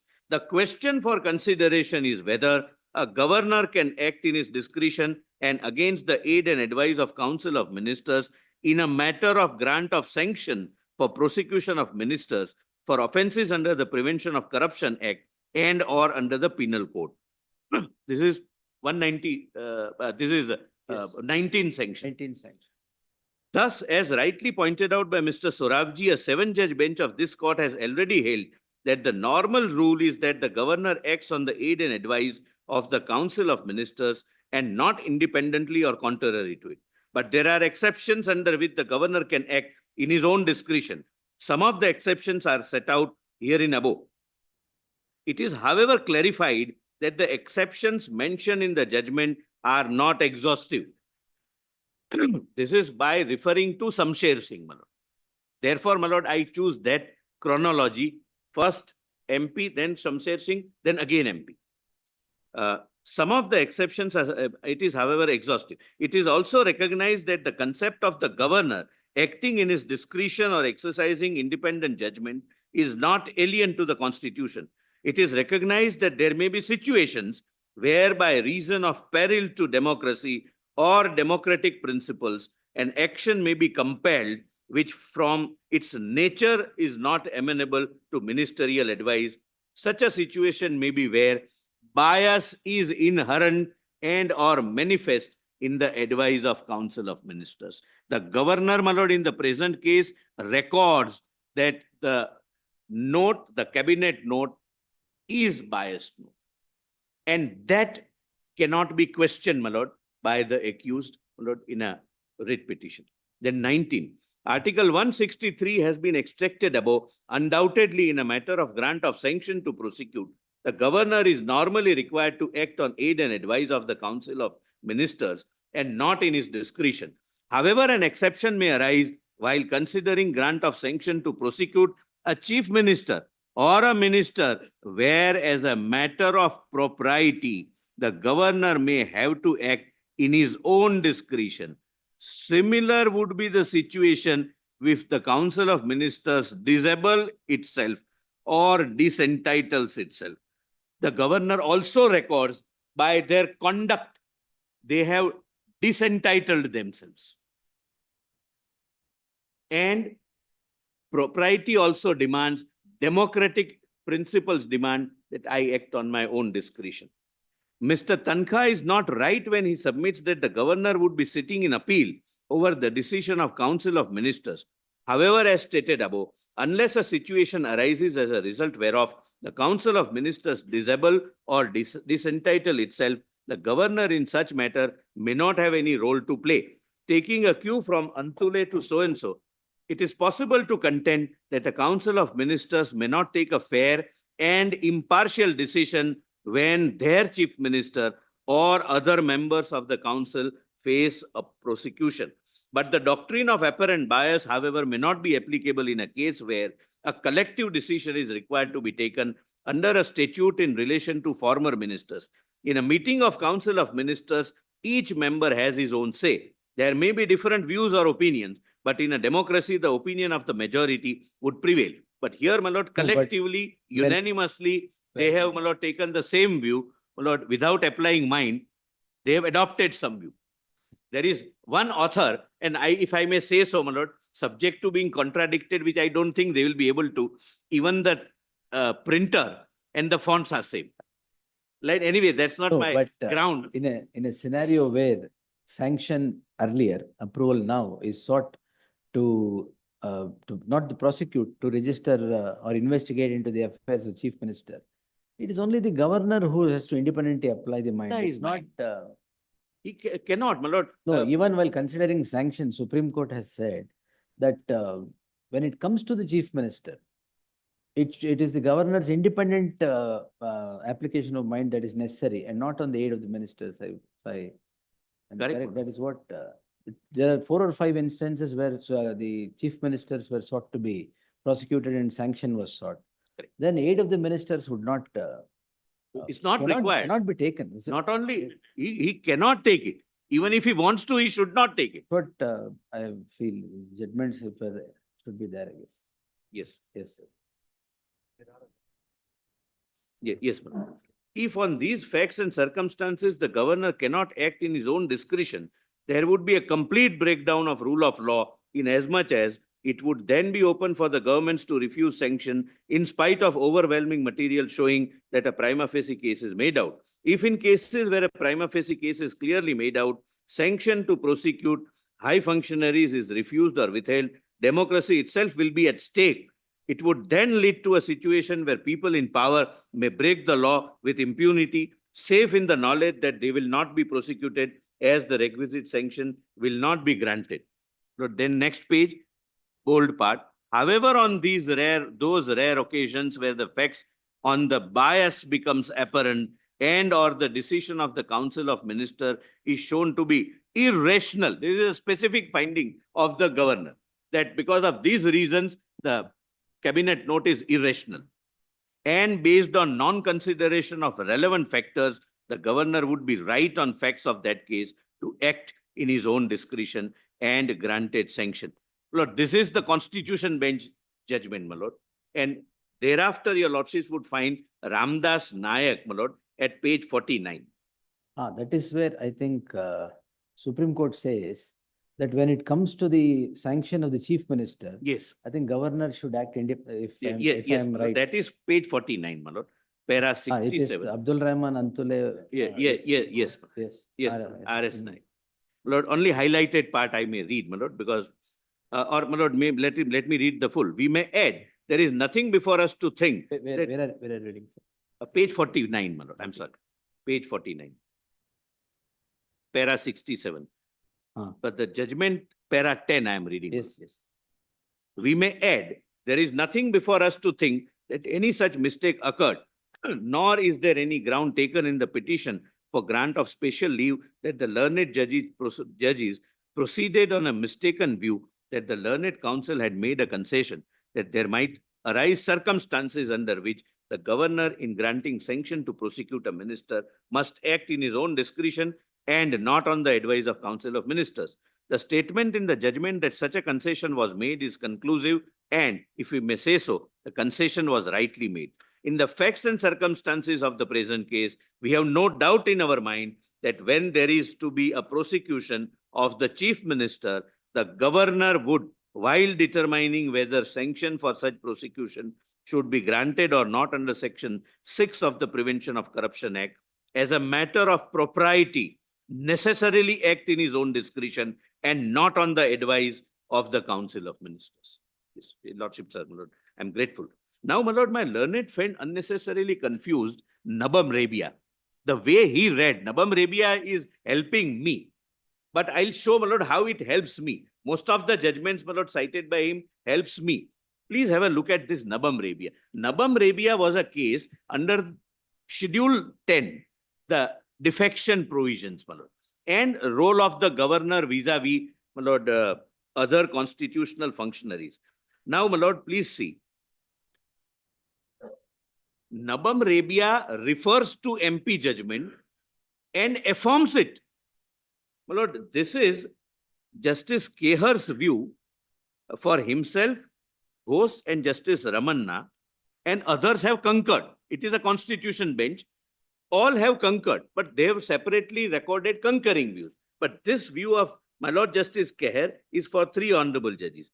We may therefore summarize our conclusions as under: firstly, the measure of discretionary power of the governor is limited to the scopes postulated, therefore, under Article 163(1). Secondly, 163(1), the discretionary power of the governor extends to situations wherein a constitutional provision expressly requires the governor to act in his own discretion. We are not concerned. Thirdly, the governor can additionally discharge functions in his own discretion where such intent emerges from a legitimate interpretation of the provision concerned, and the same cannot be construed otherwise. This is important. Fourthly, in situations where this court has declared that the governor should exercise the particular function at his own and without any aid or advice because of impermissibility of the other alternative by reason of conflict of interest. After relying upon MP judgment, another constitution bench judgment is pleased to say this, my Lord. Then concurring view of my Lord Justice Lokur at the foot of page 50, Yes. para 362. The development of constitutional law in India and some rather peculiar and extraordinary situations have led to the evolution of a distinct category of functions in addition to those postulated or imagined by the Constitution and identified above. These are functions in which the governor acts by the Constitution and of the constitutional necessity in view of the peculiar and extraordinary situation, such as that which arose in MP Special Police Establishment Act, cited and approved, and as arise in situations relating to Article 356 of the Constitution or in choosing a person, etc., etc., my Lord. My Lord, similar is the view in concurring judgment, my Lord. Last, Nabam Rabia does not dilute this. And my Lord, Nabam Rabia also, my Lord, my learned friend had the honor of assisting the court. So was me, my Lord. I also assisted the court. So I am aware, my Lord, this is not diluted because constitutionally speaking, it is not capable of being diluted. Then likelihood of bias in the decision of the cabinet, my Lord. I have cited judgments, my Lord. I may not. Reasonable man's theory. Yes, my Lord. Lord, time taken during grant of approval for investigation, my Lord, they say that I acted hurriedly. Lord, please, my Lord, see, I have shown, my Lord, the list of dates which I have taken from their record only. And my lord, please allow me to read this para, my lord, so that there is no hurry, undue hurry or something, my lord. He attended to, within 2-3 days, issued notice, heard, then charge prepared. It's not as if, my lord, I received the complaint today and I grant approval today. Because sometimes, my lord, what happens is, when we are dealing with constitutional functionaries, our pleadings as well as our submissions must express that respect. My lord, to show that friendly governor or the respondents have given comical replies, Lord, does not behove a constitutional functionary who is the Honorable Chief Minister. My lord, I didn't say anything against the Honorable Chief Minister because he's a constitutional functionary. There can be several adjectives I can use. Merely because some individuals have filed a complaint, they do not become subject matter of a laughter or you being my lord, labeled as comical or something. My lord. But please see, my lord, on this, it is submitted that petitioner has raised the false issue of issuance of a show cause notice dated so-and-so on the same day as the receipt of petition of respondent number 3 seeking grant of sanction for prosecution. In this regard, it would be relevant to point out that the Honorable Governor was made aware of larger issue with respect to rupees 4,000 crore scam in relation to the irregularities in allotment of land by MUDA much before the issuance of show cause notice. In order to discharge his duties as the head of the state of Karnataka and to ensure that the government was working in accordance with the constitutional principles, the Honorable Governor deemed it fit and appropriate to seek a detailed report from the Chief Secretary of the Government of Karnataka. In furtherance of the aforesaid, the Honorable Governor wrote 2 letters dated so-and-so. My lord, they have filed in the petition. I am not, my lord, placing any other document on record. That is 5th July and 15th July. In reply to the above referred facts, the office of the Honorable Governor received a letter in the form of a report from the Chief Secretary of the Government of Karnataka dated 26th July 24. That is again placed by them. It is submitted that the narration of facts in the said report is verbatim and factual narration in the decision of Cabinet. Yes. My lord, your lordships are at page 54. My lord. Yes, yes. Cabinet dated 1/8/24 and the reply of the petition. So it was going on. He was seeking information, and at that stage, Mr. Abraham came in person. He was examined. His authenticity, his identity was, my lord, established. And my lord, immediately the notice was issued, my lord. No, but Me- whether a decision taken in hottest haste, would it vitiate the entire thing? Thing, my lord, when mere issuance of show cause notice would not show undue haste, because thereafter he gave So sufficient time. this is show cause notice, a little step further also. Thereafter, my lord, there are. If a decision of Yes. the state is taken in a hottest haste, Yes. whether that would completely vitiate the entire It cannot decision. vitiate, my lord. Sometimes, as a constitutional functionary entrusted with the constitutional power, it may be required that the moment he comes to know about it, he has to immediately approve No, this, yes. investigation. That yes, I am passing 17A, you start immediately. This cannot brook delay. Sometimes a delay may result in, my lord, an allegation of his dereliction of. Then, my lord, I have already said the contention that I have not taken any decision, I have not made any recommendation. Then why are you bothered? Then you are like any other ordinary offender. Then 17A is not required. Then why should you challenge the approval? You say that 17A is irrelevant. 17A cannot be relied upon because I have not taken any decision. I am not going into the facts where his role comes, how he benefited himself comes, how the Prevention of Corruption Act is, its architecture is couched. Even the beneficiary is an offender. That etc., etc. But it would be premature for me to arrive at any conclusion, record any conclusion, or argue before your lordship. I have only said that yes, needs investigation, you investigate.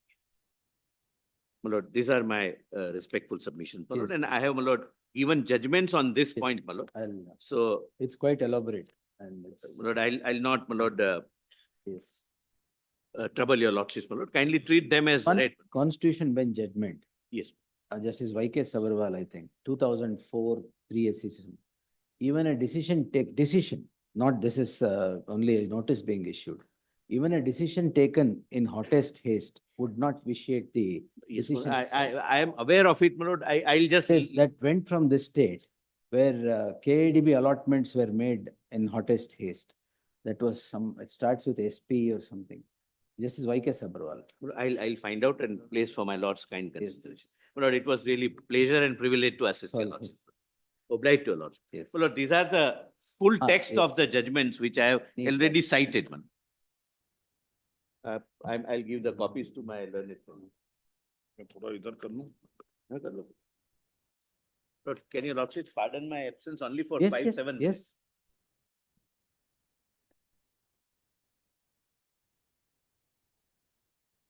Madam.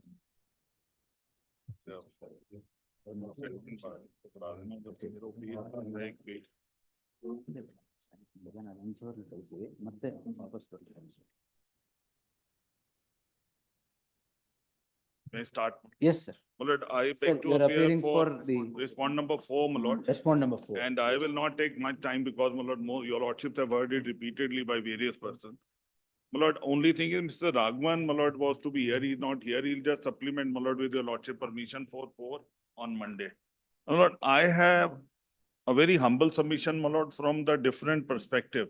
From the perspective of a complainant, my lord, who feels aggrieved by the violation of the public trust in a democracy by this process, my lord. Before I begin, my lord, just make a note of 3 figures. Yes.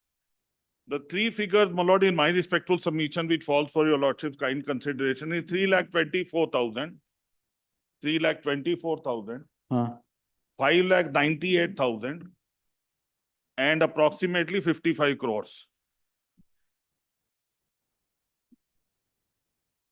Yes. The land in question, and I'm arguing, my lord, from the facts which have now come from their repeated same note. And they clearly inform this honorable court in the papers that the land of 3 acres plus 3 acres, 16 guntas, which became a part, and this something important, became admittedly a part of an acquisition process which commenced in 1992. Land was acquired? Land was, their case is that it should release. My complaint, it should acquired, could not have been released. Everything is void. But before that, my lord, to say, my lord, that when we are in 226, whether he filed it or I am standing here, but your lordships are having jurisdiction under 226 for investigation into apparent corruption, should not get, my lord, restricted by any objection, technical or otherwise.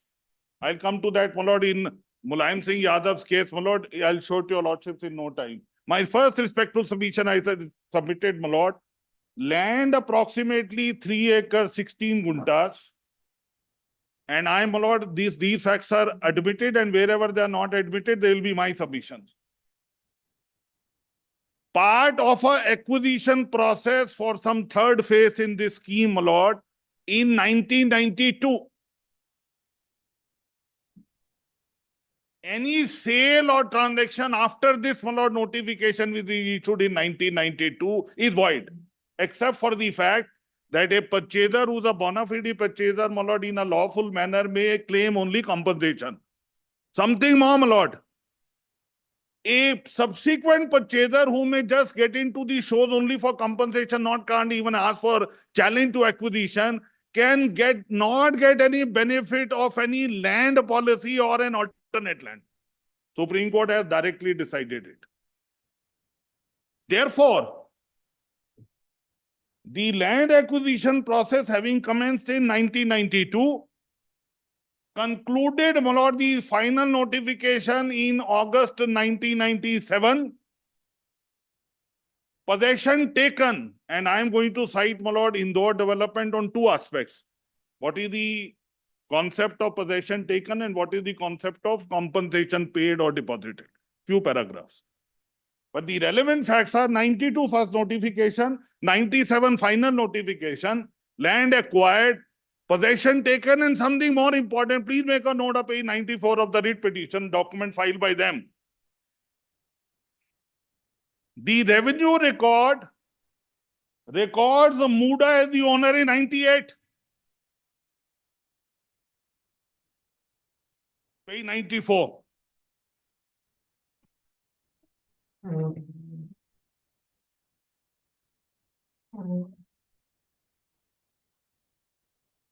Yes, My lord, in the middle of the paragraph, in the middle of that page on the top, your lordship will see the ownership and possession of MUDA. page 94. Page 94, my lord, in this table here. Yes. I can't read it, my lord, I No, have no, the it's all right. handicap. Yes, But this is where MUDA is recorded. This is 98, 99. yes, And, my lord, compensation, my lord, is determined. Award is made.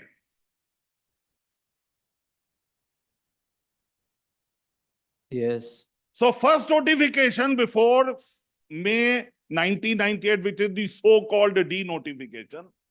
First notification 92, final notification 97, award 1998, and my lord, entry of revenue record 98. Therefore, why investigation needed? There is a colossal fraud, my lord, of creating a case for release of the land under section 48. 48, my lord, whatever little I know and I have learnt, my lord, with the moment possession is taken, even on a paper possession, the land acquisition is complete, the land vests in the government. Thereafter, 48 is not available. I am not saying, my lord, I am not arguing to justify that some 48 is illegal. I am, my lord, as a citizen is paying and a justification with material on record, now confirmed by them of an investigation. So 3,24,000, where all this facade, my lord, is ex-officio fraudulent. And the Supreme Court says any transaction after section 4(1), that is the first notification, renders every transaction thereafter void except entitlement to receive compensation. Now, my lord, see what happens. So the land, my lord, which stood recorded in the land revenue record in the name of MUDA in 98, admitted next fact. Even when their grievance is, even when there is a release notification, it is not released, it is developed as a development.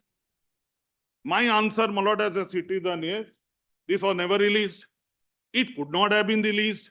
Therefore, it continued to remain in possession of MUDA. It continued to remain a part of the development scheme. Plots developed, sold from 2001 to 2004. Plots developed on this land, acquisition completed in 98, award made, compensation deposited, etc. I will come to one more document. Development completed, plots sold by written document. My lord, the learned AG was a little uncharitable in his note saying it's only a paperwork. My respectful submission is the entire thing to the contrary is paperwork. So 2001 to 2004 plots, sale deeds are in existence. Sold. Now, my lord, the very same lands. very same land, admittedly, it is no more remain, and I am having one more grievance, my lord. In the cabinet note, a writ petition order is cited. The writ petition order, particulars of the writ are not given. Order is not shown. And the foundation is made for giving these 14 sites to the petitioner's wife on the ground that High Court has passed an order of a same nature in a similar case. So I had the curiosity, where is the judgment? Let us see this judgment. In, my lord, 5 notes of the same kind. Fortunately, my lord, somebody gave the number. I've got that order. Kindly give the copy, sir. Udhar bhi do. This is the order, my lord. I'll show to your lordship as a part of the cabinet note, part of the opinion. In, my lord, at some place, number is given in the opinion, number disappears. The writ number disappears. The name disappears. Similarity remains. Now, what is this case? Somebody, This is all the order? this all is the order. I'll show to your lordships. Just give me one moment, my lord. I want to say something. This is available, downloaded from the High Court site, my lord. I'll show that, my lord. In any case, they will have something more.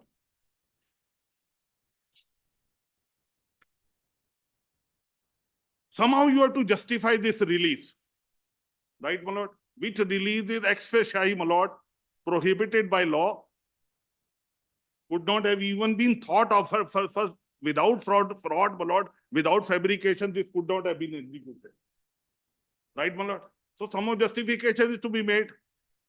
So some Babu who must have prepared a note, took the, my lord, risk of mentioning the writ number and the date of the order. Somebody must have advised her, make it as a part of justification. This land, my lord, was never a part of any acquisition process. Never. But the subject lands were. In my case, it is land acquisition award made. I say, sir, I'm coming to the notification, don't worry. This is the parity shown. And this one-page order, my lord, which the details are missing in the legal opinion, is in a case, my lord, because somebody could have easily understood it is no parity at all. If you cite it and give the particular, somebody reads it, he will shout like me.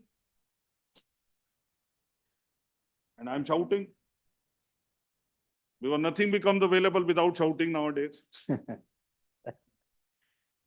Not everywhere, not necessary, sir. Yes. After shouting also, no. You're confident? Very well. So, my lord, no acquisition process at all. It was a clearly an infraction of Article 300 capital A. Somebody includes your land without even putting it in the notification. So the High Court says, return the land. You're not acquired it. You are free to acquire it. Obviously, if you need it, becoming a part of any scheme, acquire it. Free to acquire it. You never put it in any acquisition. There never any award. You have included into your development. Please release it. Release in the sense, not 48. Give it back. Restore it, restitute it. There is a difference between release and restitution. This is not a parity. Now please see the pages. Second volume of the writ petition.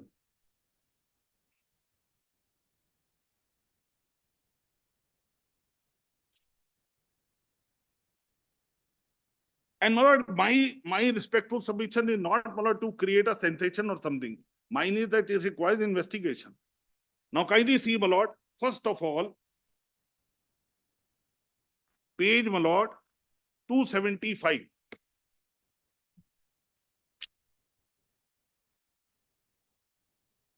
This is a part of my dear friend, my lord, my dear friend's client, my lord, Shashi's client, who have given a note, the Cabinet Secretary on 26/7/24.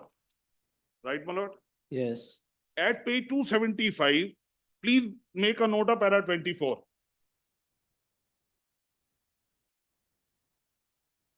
I'll just read this four crisp and, my lord, sweet short lines. In a similar case, the land of Shrimati so-and-so, Mysuru Taluk number so-and-so, detail of the land is given, had been developed for layout without following land acquisition process. So, my lord, please see. Supposing I say the land is never put to any process of acquisition, it is one thing. Not following the process of land acquisition process in accordance with law is another thing. It is a case where there is no land acquisition process initiated. And please see the next line. Petitioner had filed a writ petition and order dated 22/1/20. The Honorable High Court has directed. No mention of any number with writ petition. Who directed, when directed, nothing. Now, my lord, just go to this, my lord, second similar thing, my lord, at page 289.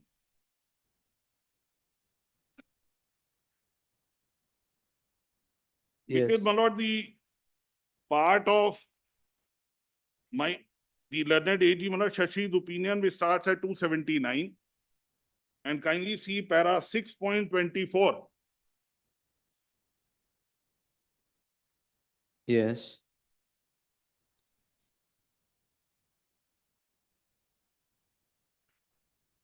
Now, my lord, supposing with this order, which I handed over to your lordships, Yes. a meeting has to take place to comply with that order or to challenge that order. So meeting must have taken place. Now, my lord, this meeting or this order had nothing to do with the present case. And this order meeting is that it is never become a part of any acquisition process. Therefore, you are violating his fundamental right of ownership. Return it. Or you acquire it. Now, my lord, after this, your lordship may kindly come to page 352.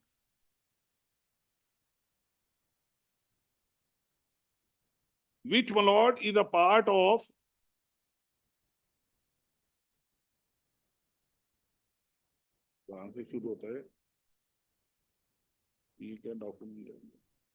yes, my lord, at page 336, the reply, the cabinet meeting, my lord, the cabinet note. Part of the cabinet To note. the show cause notice, my lord.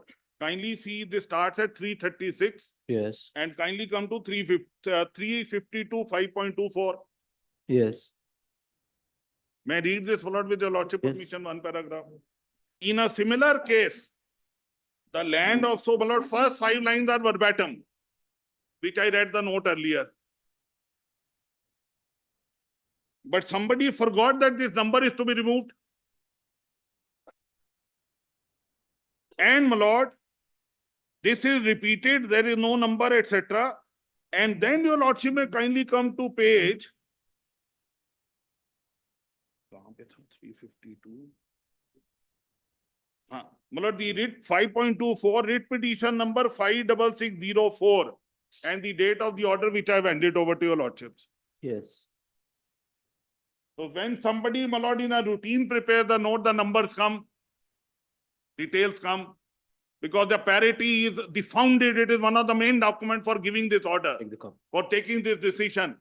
That the way you have returned that land of 2 acres and some guntas, please return this also. That was never a subject matter of any land acquisition. This is land acquired, award made, entries made in the name of the government, etc. Now something more, my lord, something very curious. Kindly come to, my lord, page 509 and 510. मैं वही बता चुका हूं, तू था नहीं. मैंने ये बोला. Yes. I'm not arguing for this. Hmm. 509 and 510. Please mark the date, my lord. So a Please. cabinet note is to be prepared and some justifications are to be created. So, my lord, such kind of vague documentation is generated, engineered, and I would not say fabricated at this stage, because that would be a subject matter of investigation. I would say generated and engineered, because that may not sound comical, my lord. It may still be very respectful.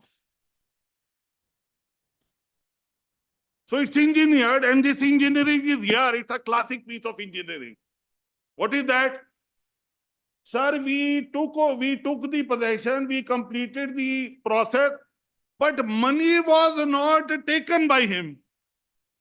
The compensation money. My lord, I can't read this. If your lordship may kindly have a look at that. I am told, my lord, it says, उसने पैसा नहीं लिया. Therefore, in no development, पैसा लिया नहीं लिया, land acquisition process is complete. नहीं, पैसा दिया है, लिया नहीं है. पैसा दिया, उसने लिया नहीं. So that indoor says nothing. It's complete. That is why I said I am going to cite two paragraphs each, both, my lord, for the completion of the process, kabza taken, possession taken, and, my lord, the money tendered or money even kept aside. Straight away, my lord, now 509 and 510.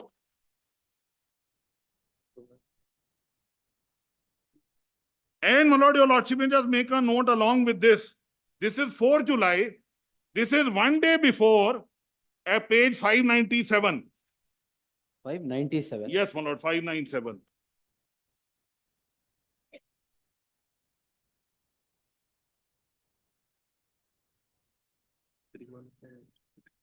Now, whether it is because this is 5th July. 5th July, my lord, it is sent. So, my lord, whatever is to be done is to be done. I am not saying it is antedated. This letter, my lord, at 510, 1 day before this letter is received from the Honorable Governor, it would be investigated. Right, my lord? So I gave your lordship two figures, my lord. 3,24,000. And my lord, when this has all happened up to 2004, the land stood developed. The sale deeds for the developed plots executed. 2004, a sale deed takes place of agriculture land which stood developed and became non-existent. Because, my lord, the land is developed and the plots are sold, there is no agricultural land left. No, how did it become agricultural again? Well, that's the magic. Oh, there's no order for that. I hope that if your lordships are convinced, my lord, the investigation must take place, the IO should be equipped enough to find out. Or I'll only pray to the Almighty. Yes. No, but kindly see, my lord, it's a very serious issue. My lord, it is thought to be trivialized by this repeated process of repeated notes. And when the Supreme Court says the governor will act independently, a resolution passed to pressurize him by the cabinet. Kindly see, my lord, the impact of it. You are not supposed to do it. You are not permitted to do it. And you do what the law forbids to you to do. And how? As a cabinet. And then we, my lord, keep on banging, my lord, the doctrine of public trust. This is what public trust is, with which we are faced. And, my lord, it may, our replies and our demand may be sound too comical to the other side. But, my lord, if in this case, we are not able to persuade your lordship to discharge your lordship duty as a court, which I will show, my lord, then it may be tragic, if not comical, as my learned friend used repeatedly. What is to be done? An investigation. Supreme Court says no objections to be allowed to come in if it is investigation, provided you are prima facie satisfied. My lord, even for framing of charge, my lord, which is after the cognizance and after section 19 and 197 stage, even for framing a charge, one judgment I'll give it to your lordship, my lord, weaker than prima facie case. Strong suspicion, reasonable suspicion, etc. Supreme Court went to the extent of saying weaker than prima facie case, even for framing a charge. Here I'm saying, my lord, ex facie, established case, acceptance of the Honorable Court for facilitating and permitting the conduct of an investigation by an independent agency. Number two, my lord, when unison replies by the government, by the cabinet, by the law authorities, how would this investigation be done by any state authority? They have taken a stand before your lordship, which is unison. I'm with utmost responsibility saying unison. It is verbatim the same. So if I am right, my lord, in begging that it needs an investigation, it can't be either by them or by my learned friend, Mr. Chachi. Now, my lord, in this background, kindly come to a couple of judgments.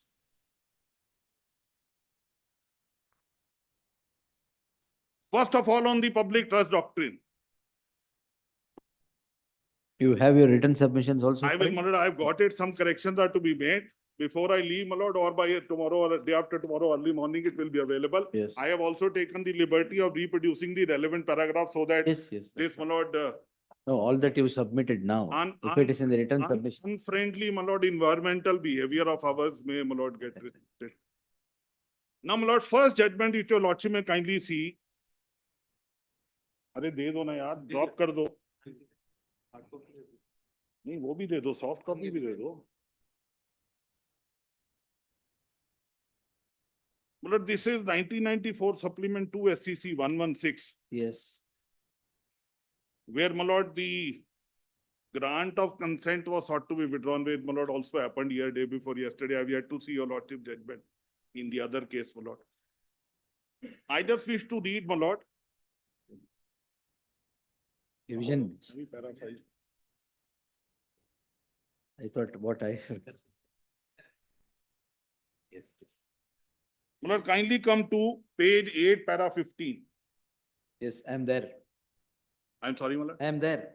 So, my lord, my My lord, I will only leave the para number, which also, my lord, I have experienced is not needed to be given here. Yes. Even if we don't leave the judgment without number, anything will work.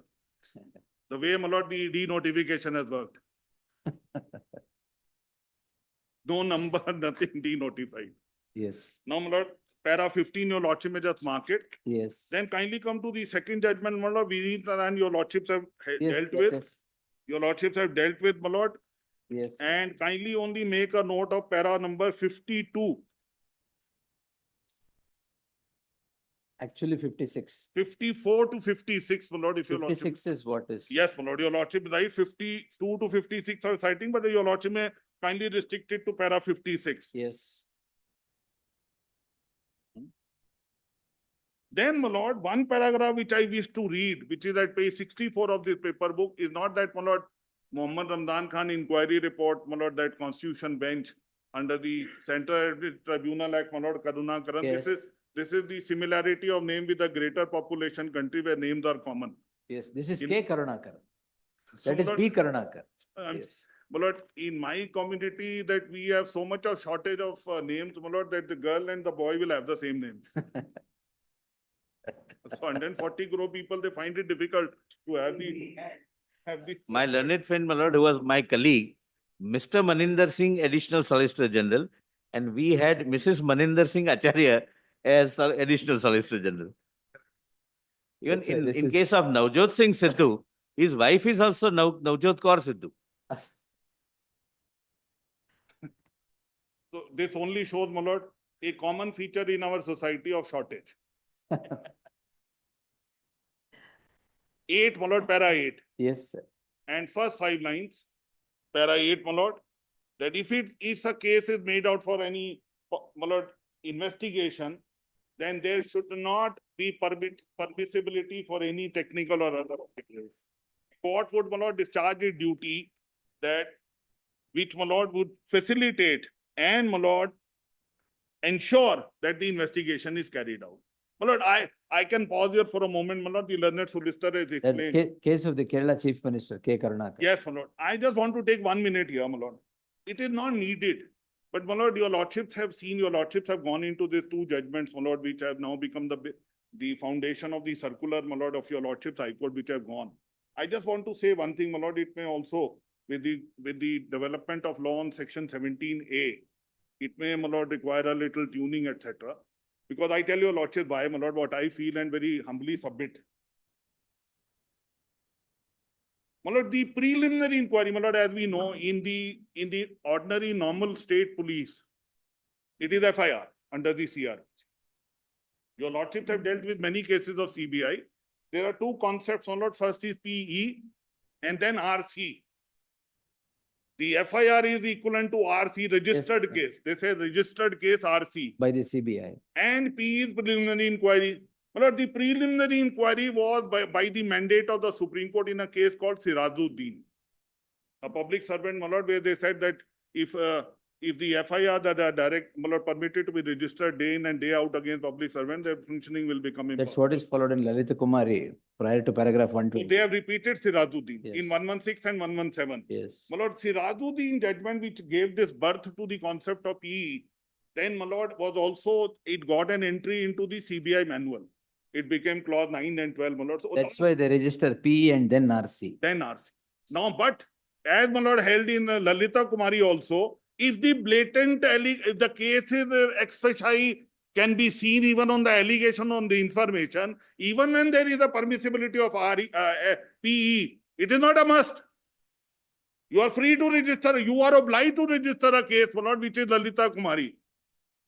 So, my lord, I need not go into this because 17A is one, my lord, one area which is now pre-investigation only. It's still only- little gray. Exactly. So, my lord, if a circular goes that your complaint or your grievance redressal before the criminal competent court would be only with a permission under 17A, if that is to be appreciated and understood by the courts, then, my lord, whether I applied it on 4th of July or 31st of July is immaterial.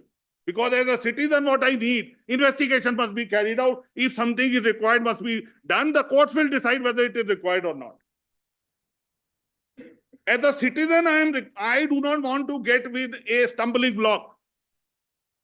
that in my seeking my redressal through a process known to law, if there is a requirement of this approval, I must approach for approval and I must get approval. The court will decide whether approval is needed or not. That can't be read as, my lord, something which is comic. Therefore, my lord, now in that background, kindly come to para 36 of, my lord, the judgment in Vishwanath Chaturvedi's case, where, my lord, kindly see, my lord, kindly come to page 66. 66. Yes, my lord.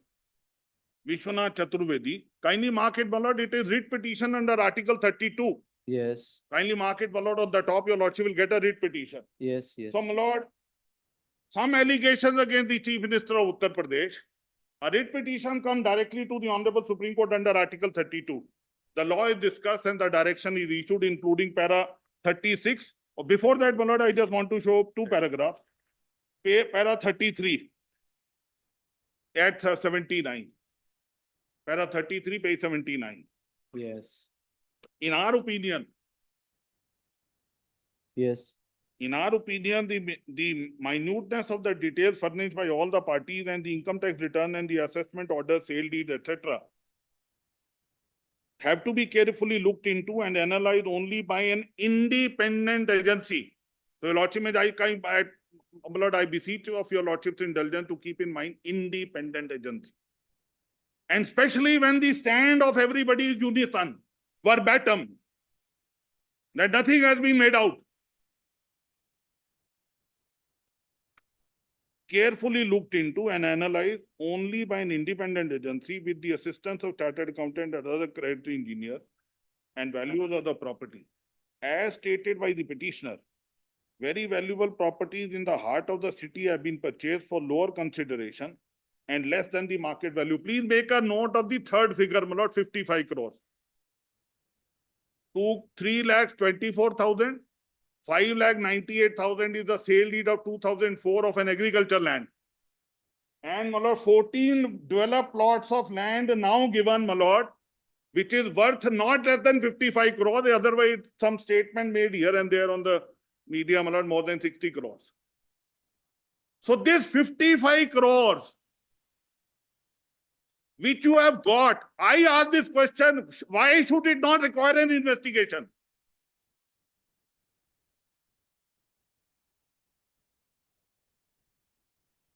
What did you pay? 6 lakhs in 2004 in a fraudulent transaction.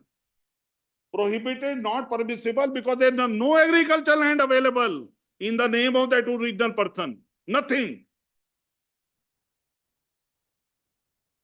And through this process, by relying on a similar case which is not similar at all, you have enriched for yourself or your family member at least 55 crores.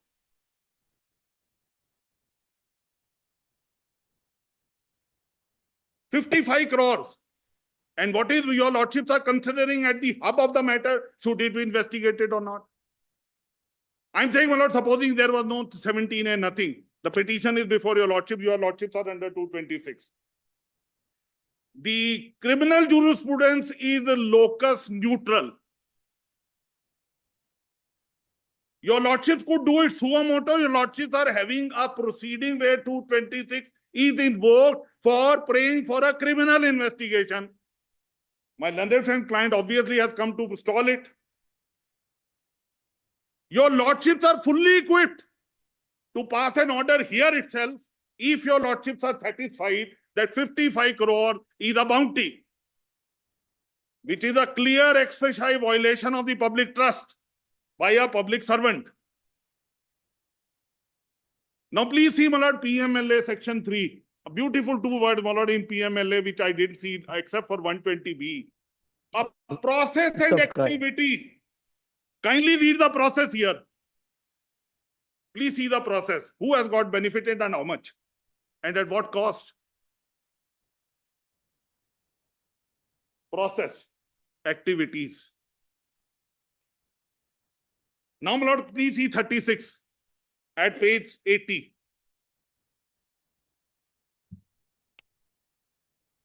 Mulayam Singh Yadav. He's a senior politician. Hmm. Caesar's wife should be above suspicion. Kindly see. I'm not talking wife literally, my lord. I know. I don't mean to say anything, any disrespectful thing to anybody. Yes. He's a senior politician and holding a very high public post of chief minister in a very big state in India.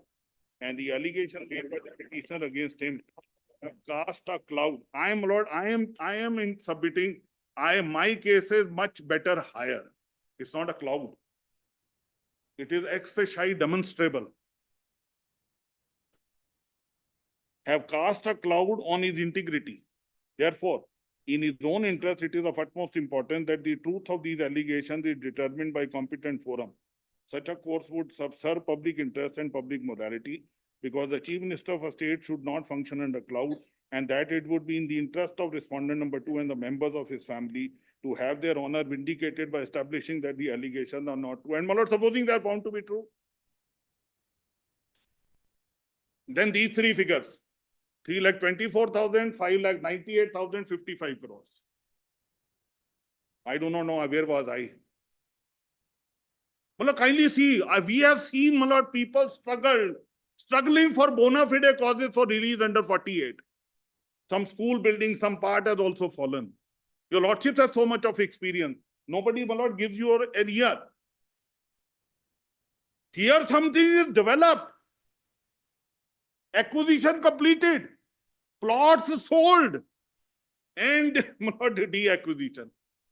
And then sale of agricultural land which is not in existence. Now kindly come to the next judgment.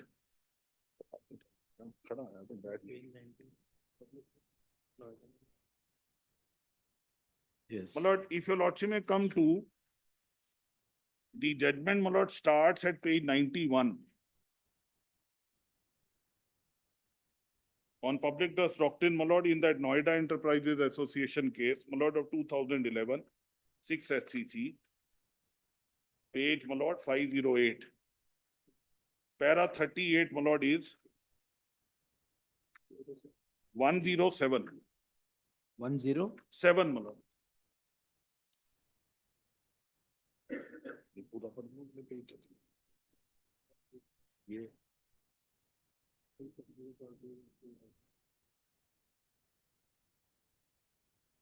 Para 38. Yes. The state or the public authority which hold the property for the public or which has been assigned the duty of grant of lodging acts as a trustee.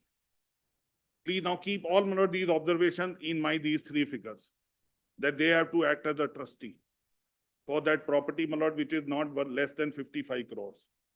Now, if it is a public largesse which has to go to a particular entity or a particular person of 55 crores, through this illegal and, my lord, completely unknown process, unknown to law in such a circuitous method, and, my lord, it becomes 55 crores when it comes into your hand.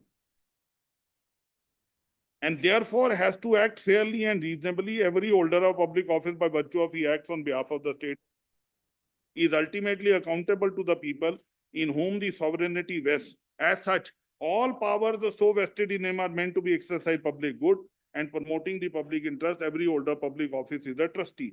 Then our para 39, 40, 41 and 42.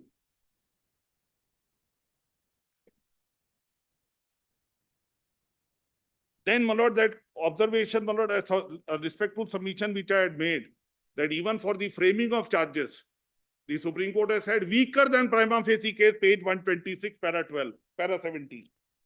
The judgment starts, my lord, at page 109, 126, para 17. Just permit me to read 2 lines.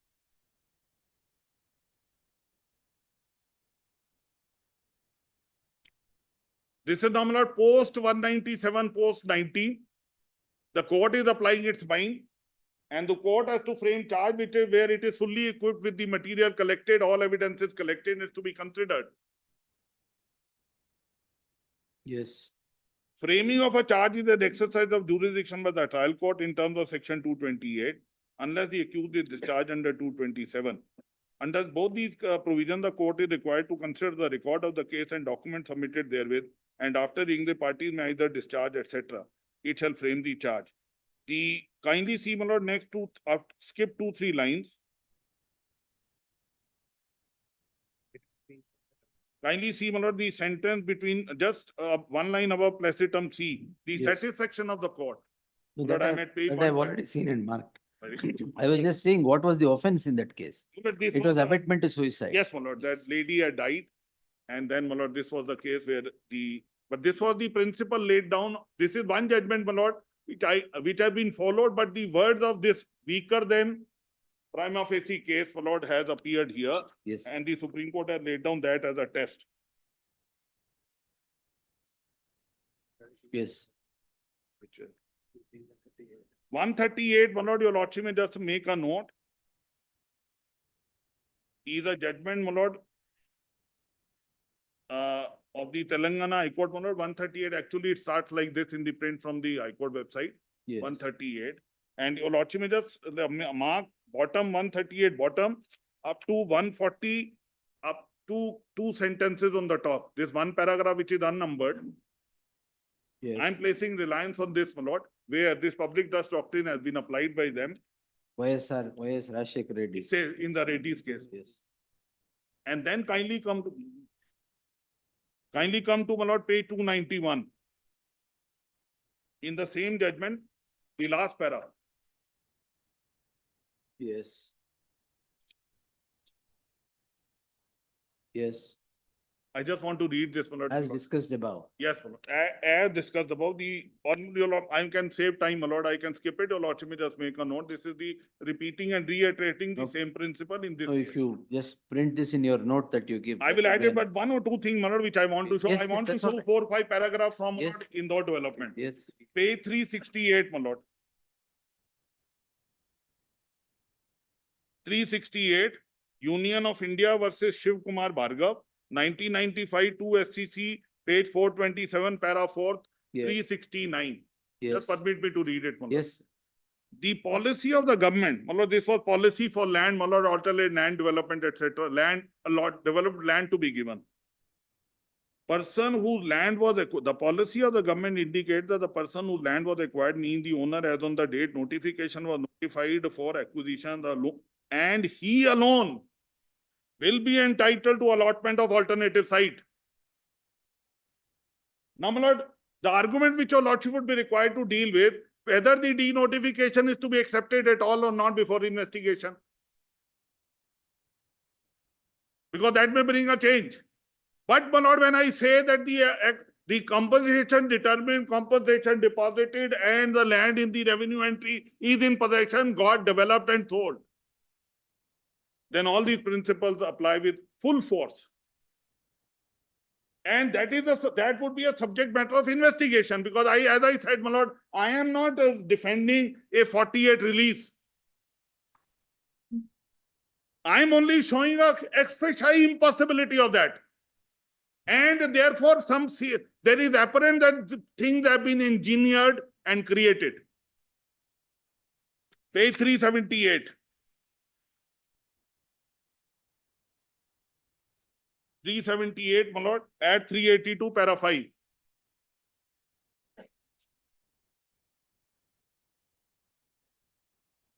This is the case, my lord, celebrated judgment followed various my lord, para 5.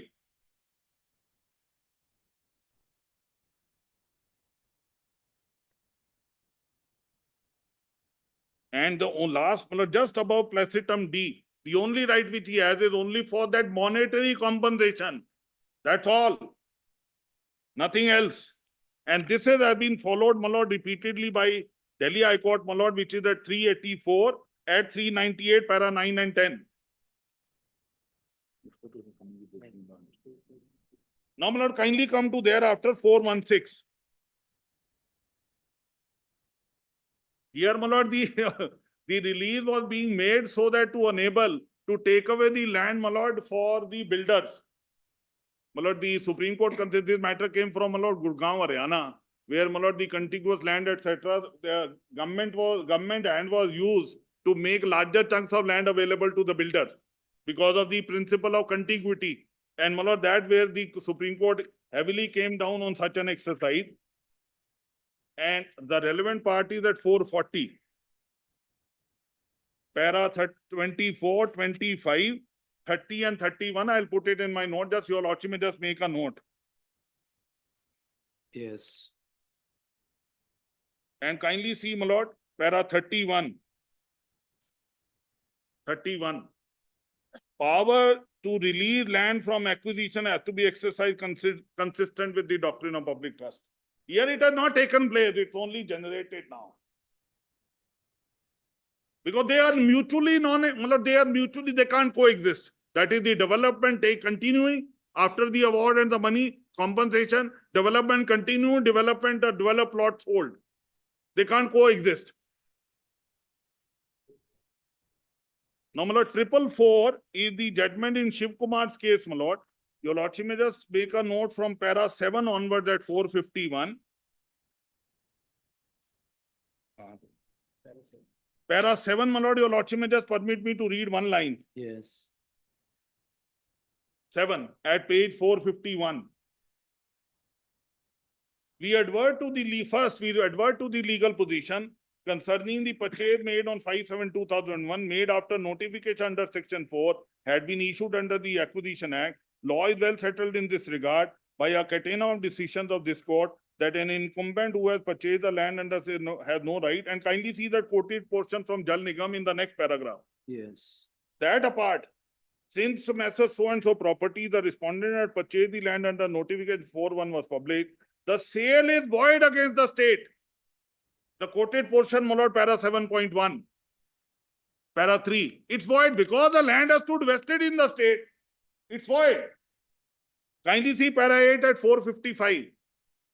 It has been laid down purchasers on any ground whatsoever cannot question proceeding for taking possession. A purchaser under section 4 notice does not acquire any right in the land as the sale is ab initio void and has no right to claim land under the land policy.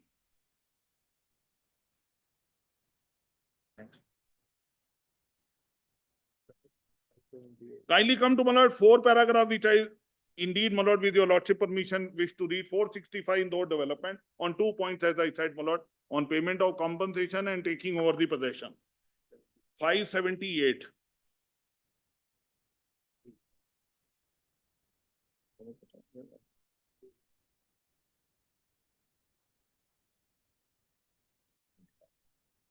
Para 116. My lord, just permit me to read 4-5 paragraphs here, my lord. Yes. It would be helpful for me to explain, my lord, and my lord, submit for your lordship consideration the points which I am raising.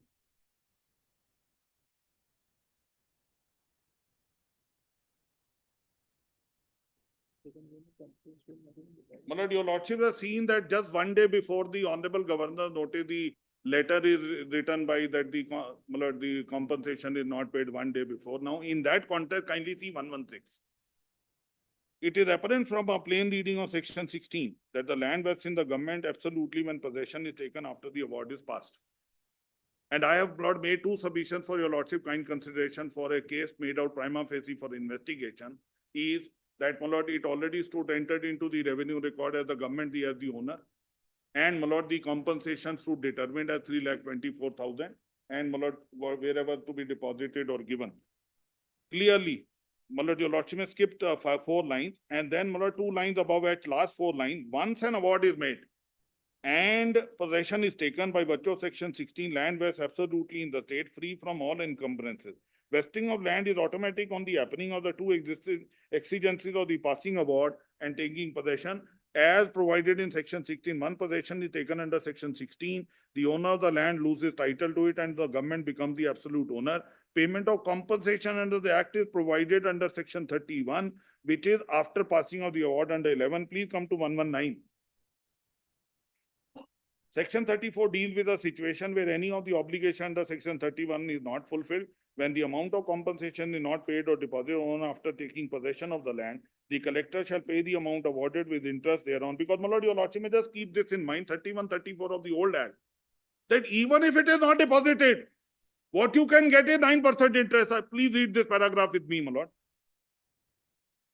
The collector shall pay the amount awarded with interest at the rate of 9% from the time of so taking possession until it shall have been so paid or deposited, and after 1 year from the date on which possession is taken, interest payable shall be 15%. The scheme of the 1894 Act clearly makes it out that when the award is passed under section 11, and my lord, our case is old act, this is applicable. Thereafter, possession is taken as provided under 16, land vests in the state government under section 12(2), notice of the award. Taking possession is not, please mark it, my lord. Taking possession is not dependent upon payment.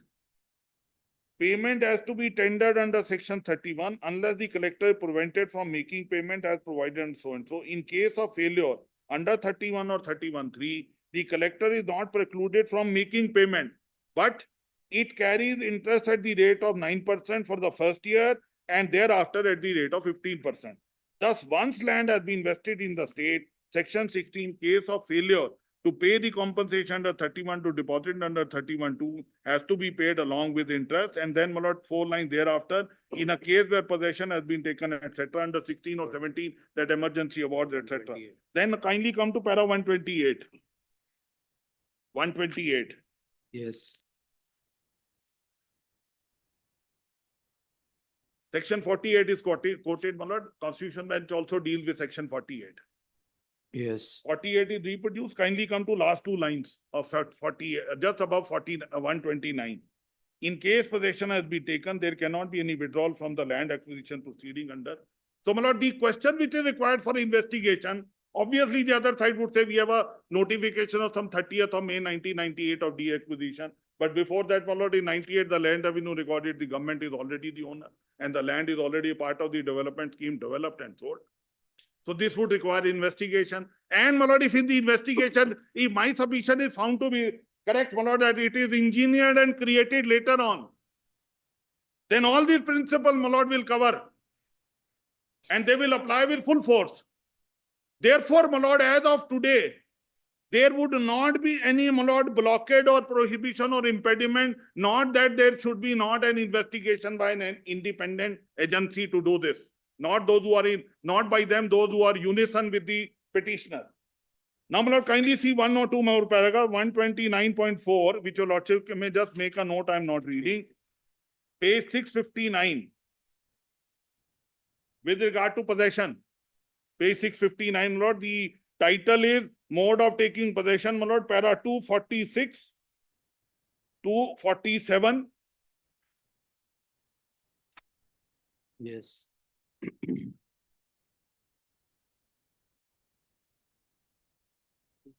And, my lord, supposing in 247 a particular, my lord, entry on the file or some kind of a parchi to be drawn up for, my lord, the paper possession also, who will find out where is that slip before it entered into the government revenue records and the possession is taken and it is given to the pool of the total 268 acres, my lord, for this third phase, which stood developed. It will only come out through that investigation. Because without this, my lord, it could not have been a part of the award and, my lord, the part of the development and, my lord, the entry in the revenue records in the name of the government. It was not possible. Those are the things, my lord, which have taken contemporaneously in accordance with law. Thereafter, my lord, the reversal has sought to be created. Page para 261, my lord, thereafter 246, 247. Then, my lord, para 261.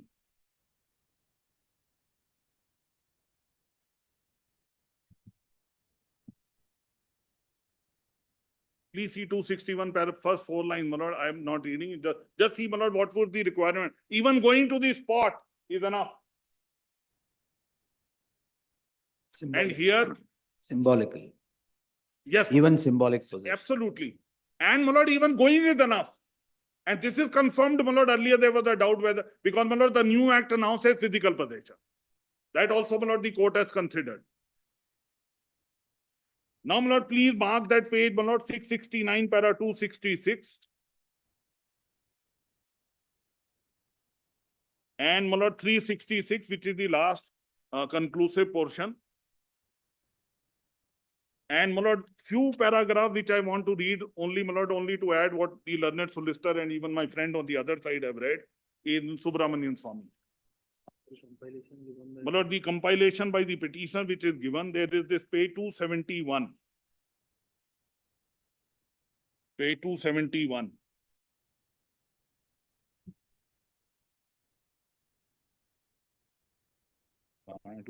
Petitioner complaint, list of judgments, whatever petitioner.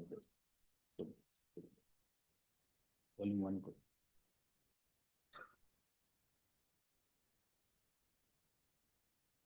271. Yes, add 283, my lord.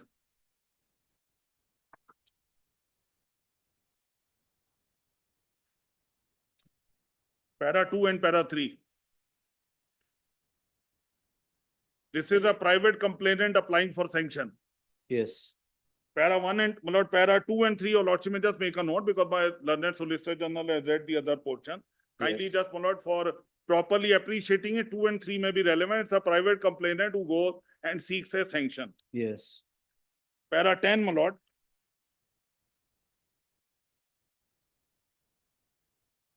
And then he is compelled to file a writ petition in the High Court, Yes. which is para 10. And then kindly come to para 19.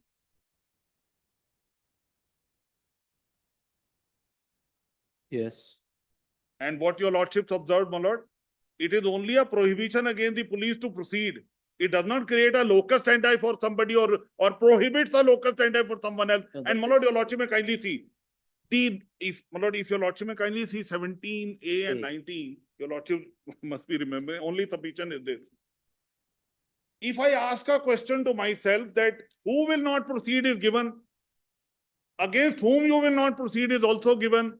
Why is this that it is silent, that who will seek it? No, that's immaterial. That's not. No, my lord, I am saying that that is the incorporation of the doctrine of locus standi neutral in the criminal jurisprudence. It is the manifest. If it were to be that an aggrieved person only can seek, Exactly. it my would lord. have been there. It is not that. So therefore, Subramanian Swami explains, my lord, that since the crime is against the society, everybody has got the locus standi. No, that's why it is. And therefore, if your lordship may just see one paragraph here, Yes. para 30. Just see para 30, my lord, only for a moment at page 292 Of volume 1, right? of the judgment compilation of my friend on the petitioner, my lord. Your lordship was seeing the judgment of Subramanian Swami there. Volume 1. And my lord, the printed page, the page is not handwritten. These are the pages, my lord, which have come in a small font in the printing itself. This was given on the first day, my lord, Subramanian Swami's case. The learned solicitor had also No, read that some is- more. Of which one, sir? You mean this? यहीं से पढ़ देते हैं 28 से Other good. 28 30 44 हैं They are not even. Give that. Other third. page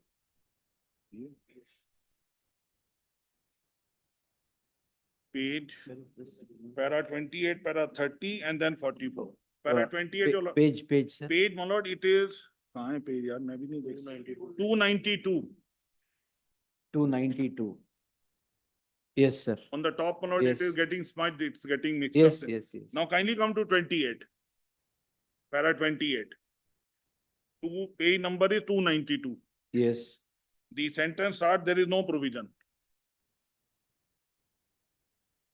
There is no provision. Yes, there is no provision either in the 88 Act or Code of Criminal Procedure which bar the citizen from filing a complaint for prosecution of public alleged to have committed offence. Therefore, the argument of the learned attorney general that the complainant cannot file a complaint for prosecuting respondent for merits rejection, then Antule, and then para 30. Kindly see para 30.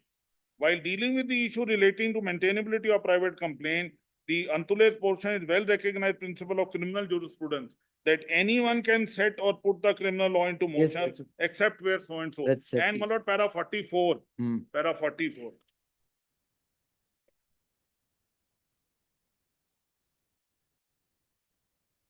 Yes. And para 44, and then kindly see 44, my lord, the middle of the line.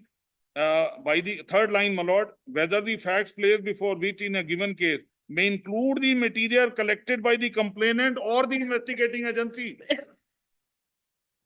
Yes. Kindly see that third line, my lord. Let me read it. We may, however, grant of refusal sanction is not a quasi-judicial function, and person for whose the prosecution sanction is sought is not required to be heard by the competent authority before it takes a decision the matter. What is required to be seen by the competent authority is whether the facts placed before it, which in a given case may include the material collected by the complainant or the investigating agency, prima facie disclosing commission of an. So source can be any, person may be any. Then, my lord, your lordship may kindly make a note, para 68 and 75. Para 68, Yes. today corruption, etc. 75. Now, kindly see 75. Just permit me to read these few lines. Yes. Therefore, in every case, Yes. and this is also one of the, my lord, concurring opinion, in every case when an application is made to an appropriate authority for grant of prosecution connection with an offence under the PC Act, so, my lord, please see appropriate authority. So, whichever authority, whatever is needed, I as a citizen have applied. Hmm. So, what is to be done now? For grant of prosecution in connection with the offence, it is the bounden duty of such authority to apply its mind urgently in the situation and decide the issue without being influenced by any extraneous consideration. In doing so, the authority must take a conscious effort to ensure the rule of law and cause of justice is advanced. In considering the question of granting or refusing such sanction, the authority is answerable to law and law alone. Therefore, the requirement to take the decision with a reasonable dispatch is the essence. In such a situation, delay in granting censure proposal thwarts a very valid social purpose, namely the purpose of a speedy trial with the requirement of bringing the culprit to book. Therefore, in this case, the right of the sanctioning authority while either sanctioning or refusing to grant is coupled with a duty. The sanctioning authority must bear in mind, and up to 77 that, my lord, they are saying that there should not be any delay in that regard. Therefore, my lord, if your lordship may kindly see at the cost of repetition, what I am submitting and making my humble submission, my lord, for this respondent is that sufficient objective material with their admission now through the form of their notes and document has come on record. And therefore, my lord, an investigation is needed. Whatever is required to me, either to file a complaint or to apply to the governor under 17A, whatever is applicable, I have done so, and, my lord, in this jurisdiction under 226, notwithstanding who has invoked it. If your lordships are satisfied, my lord, that the case is made out, that the investigation should not be impeded, my lord, your lordship would consider that, my lord, and, my lord, decide the matter. That's my respectful submission, my lord, only with the liberty that I'll hand over my note with Yes. whatever I've read in, my lord, by today evening or by Monday. Yes. And Mr. So- Raghavan, my lord, has requested me to, my lord, we will supplement it on Monday, something. My lord. Grateful, my lord. I have about half an hour. Continue at 2:30. ಆಯ್ತು 2:30. Let's- You have concluded, Maninder Singh, sir? Concluded. Yes. 2:30. Sir is also concluded? Yes. We'll continue at 2:30. I may leave a little early today, Yes, but sir. I'll be there while it's virtual or physical when Mr. Raghavan is problem, sir. arguing, then I'll work out the dates with the lordship. So you want to reply to the submissions already I made, need you to can. put all this together now. There's a Yes. massive 61 page plus all these other things. I'll want to in fact take That's some better. time to put things together into one single Yes, sir. block palace. So Yes. in any case, Mr. Raghavan is arguing, so he can Yes, sir, yes. take. So I was just. Anyway, my lord, I just may clarification. be excused for the last half an hour or 1 No hour. problem. Considering, my lord, the scope of the present petition, whatever my learned friend Mr. Singh argued, is obviously only for the purpose of showing that it's not just a haphazard way of prosecuting someone. There is a material. So it's the scope of the petition would not include While defense, etc. my lord. While your lordship is rising, this is not the right time, but I'm very, very touched by this slight, very mild caveat. I didn't interrupt Mr. Singh once, but it's going to be my argument that in my sanction, my learned friend has argued anything but sanction. He has argued merits. Now, Every this was- case he has cited the is a reply- case. He goes to the extent of saying in my sanction petition, your lordships can become a 226 court to grant him sanction. That's his argument. No. Not Just one to single prima facie sanction show case that is there is a cited. material. Argument is that there is abundant material. No, he Not says that you anybody can give come, your therefore defense sanction here can be and granted. get a acquittal. Anyway, we'll You deal can't with that. argue on defense. Because locus neutral, therefore anybody can come. Governor must grant sanction. Because anti-corruption, public trust doctrine, we are arguing a sanction under 17A or 19 or whatever it is. Not a word about it. But anyway, that's why I need some time to analyze these cases, tell you what these cases are about. They are chalk and cheese balloons. We're talking of North Pole and South Pole of the subject. As I'm concerned. Yes.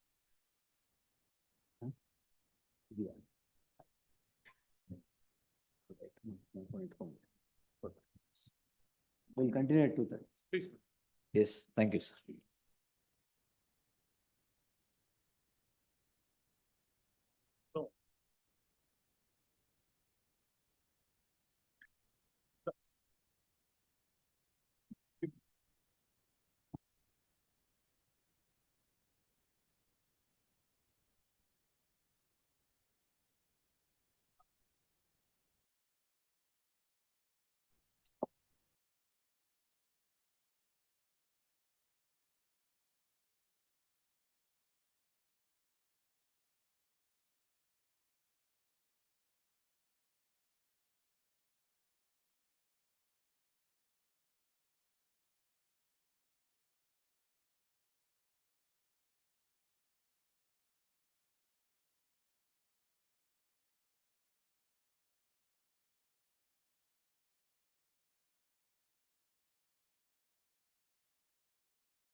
Sir, court officer?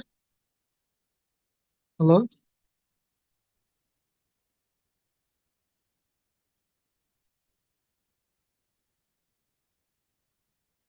ಹೇಳಿ sir.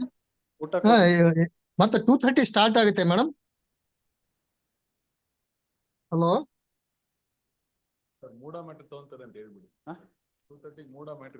Sir morning ಲಿಸ್ಟೇ continue ಆಗುತ್ತೆ sir 2:30ಗೆ. ಅದೇ correct. ಅದೇ ಇದೀಗ ಅದು ನಡೆದಲ್ರಿ ಇದು governor permission ಅದು ಕಂಟಿನ್ಯೂ ಆಗುತ್ತೆ ಅಲ್ರಿ? ಹಾ ಸರ್ ಮಾರ್ನಿಂಗ್ ಲಿಸ್ಟೇ ಕಂಟಿನ್ಯೂ ಆಗುತ್ತೆ. Thank you.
Pre-lunch, I had sought your lordship's permission to leave a little earlier. It appears, my lords, that now collectively we are seeking permission to leave earlier after the very sumptuous lunch which the Lord, General- lunch. Advocate Learned General has given Advocate to both General, my lord, sides. has So he has been so conspired to hospitable. disable us. that now it's not possible to sit here to listen to others also. So he has conspired to disable us, so we may be seeking time early to go. That's all. That's okay. If your lordship permits our absence, Whenever you want to leave, you can leave, sir. we Right. can, my lord. So that we Submissions can- are over, right? Our submissions Yes, are over. no problem. Date for two. Others are there, I'll hear. And I think a date for the rejoinder, whatever. That should be fine. Yes. Obliged. But Lordship's kind permission. Like 230 matter is not listed. 2:30. This matter will continue. Then we'll have, Wait. Ah. ಅಲ್ಲ ಎಷ್ಟೊತ್ತಾಗುತ್ತೆ ಅಷ್ಟೇ 1 hour ಆಮೇಲೆ will take it ಆಗ್ಲಿ. S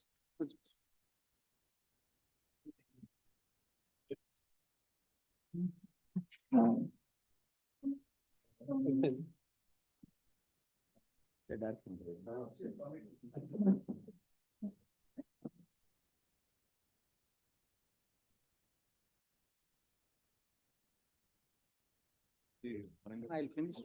Then thereafter.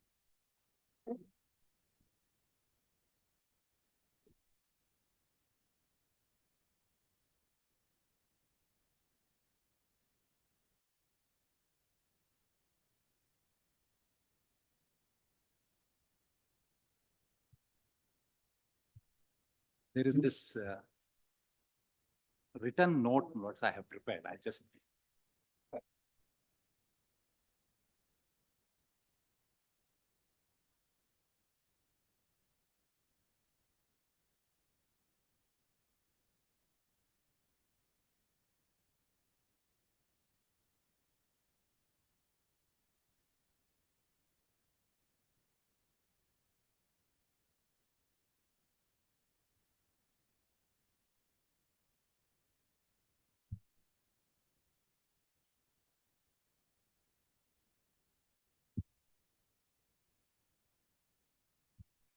The questions of law, which I wanted to address, almost all has been substantially covered by the learned Solicitor General.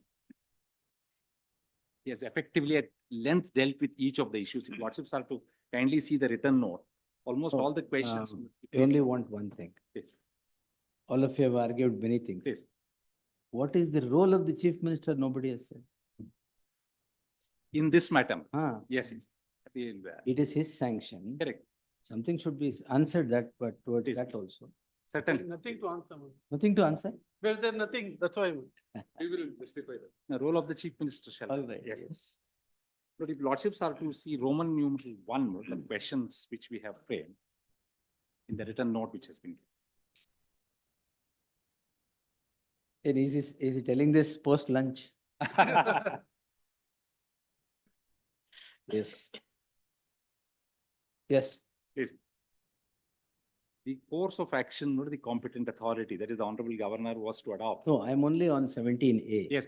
No, it- 17A says It is 17. recommendation, decision taken. True. This, I That's will- all I'm- well, I'll cover that issue as yes, well. yes. Lordships may kindly permit me to read these questions. Hmm. But for in all probabilities, I may not repeat what the True. Solicitor I- General has already yes. done. Yes, yes. Maybe a couple of inputs, from the own perspective, I'll just put it across. But kindly see, the questions, but I'll just quickly read it out so that Lordships will know what are the issues involved. The first question is about the course of action the governor must take when he receives a complaint against the chief minister. Then, the question they have raised about the aid and advice, whether he is expected to consider the same. Then, about the issuance of notice to the public servant concerned. Third one is about non-application of mind. And whether the fourth one is whether it could have been at the instance of the police officer concerned alone, or whether a private citizen also could have initiated these proceedings. But on the question of aid and advice, Lordships themselves remarked during the course of the hearing that they're having decisions No, Uh, aid and advice. to that effect. Not only one aspect I just wanted to highlight. But in fact, MP Special Police Establishment case was not a case of the Chief Minister. It was a case of former ministers, wherein, my lords, R.S. Nayak versus A.R. Antule was cited. Yes. It is the first of the decision, what the R.S. Nayak versus A.R. Antule. The question was, where, my lord, there, my lord, interestingly, the learned Advocate General had conceded before the Bombay High Court that aid and advice is not required. That's at paragraph 10 of the Yes, then, 1992 my lord, their judgment. lordship said that concession was rightly made. And, my lords, they thereon not gone to say, my lord, this is what the word, what I wanted to emphasize. There is no doubt that there is a conflict of interest in the Council of Ministers. Therefore, my lord, two situations arise. One is the Council of Ministers can say, we disable ourselves from giving an advice in this matter to the governor on account of the fact that there is likelihood of a conflict of interest. This is what the Honorable Supreme Court says. There are two scenarios. Either when the Council of Ministers disable themselves, the second one is interesting, not they use the word, they become disentitled to aid and advise the government. But may I just Yes, yes. emphasize lordships on that Yes. particular word what they use there in the, That's paragraph 10 of the judgment. yes, but I am referring to MP Special MP Police special, Establishment yes. where All right. they extract R.S. Nayak. May I request lordships to kindly see para 23, what's in that? But this is in the petitioner's compilation of judgments at page 258.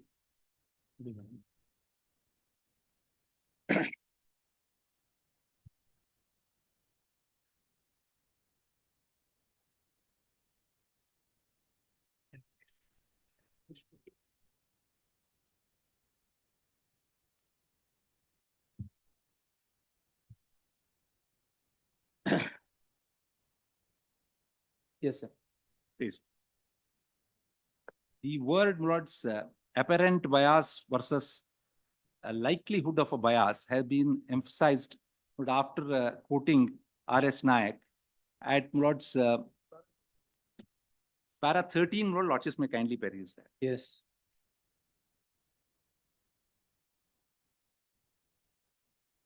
Mr. And that- Sorabji also points out, lord, that is the commences from that sentence. Yes, sir. Now, lord, may I request lordships to kindly see the next page at page 261. 261. 261 of that compilation, but I'm sorry. Well, I am holding your compilation here. We have also given MP special policy. Like, if you're Then- citing MP special Yes, establishment. yes, lord, that's. That's paragraph Lordships may 19 kindly next. see then paragraph, 19. please. Paragraph 13, 13, yes, first. please. Next 19. In 13, lords, just one sentence I want to Yes. emphasize.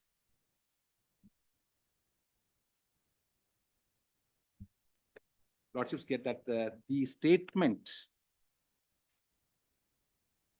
Yes. para 11, lord, extract of R.S. Nayak in MP, para 11. The question then is whether we should permit the state of Maharashtra to resile from the concession made before the High Court and raise before us the contention now advanced by the learned Attorney General. We have not the slightest doubt that the cause of justice would in no way be advanced by permitting the state of Maharashtra to now resile from the concession and agitate the question posed by the learned Attorney General. On the other hand, we are satisfied, lots of get that, Yes. that the concession was made to advance the cause of justice, as it was rightly thought that in deciding to sanction or not to sanction the prosecution, but this is the telling statement by the Honorable Supreme Court, not to sanction the prosecution of a chief minister, the governor would act in the exercise of his discretion and not with the aid and advice of the Council of Ministers.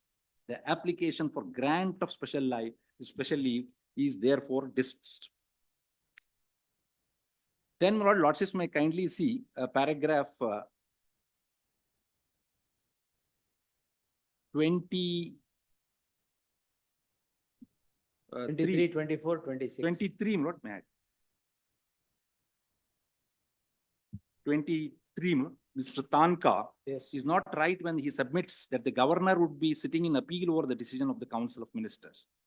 However, as stated above, unless a situation arises as a result whereof the Council of Ministers disables or disentitles itself.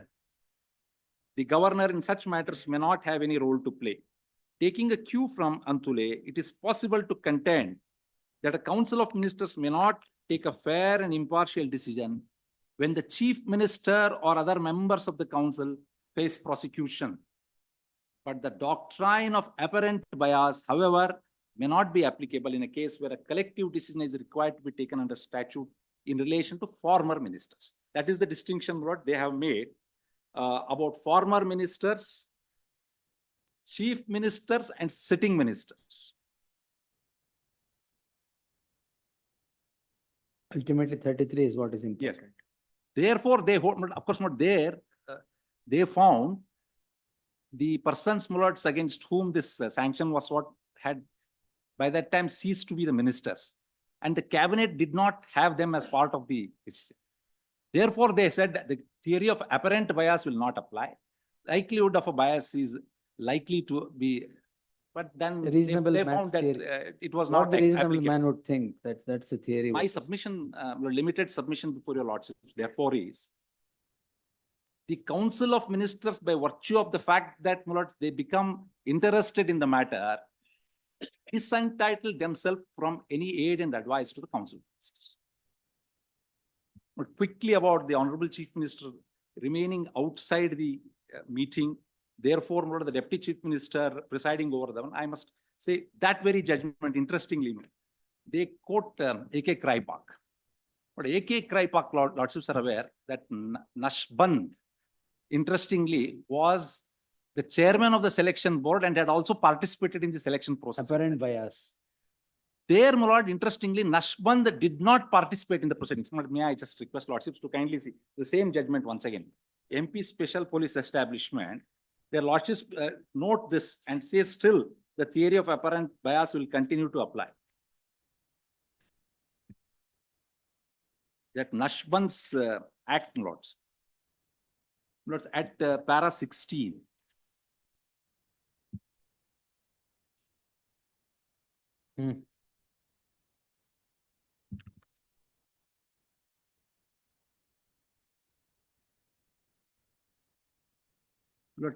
This is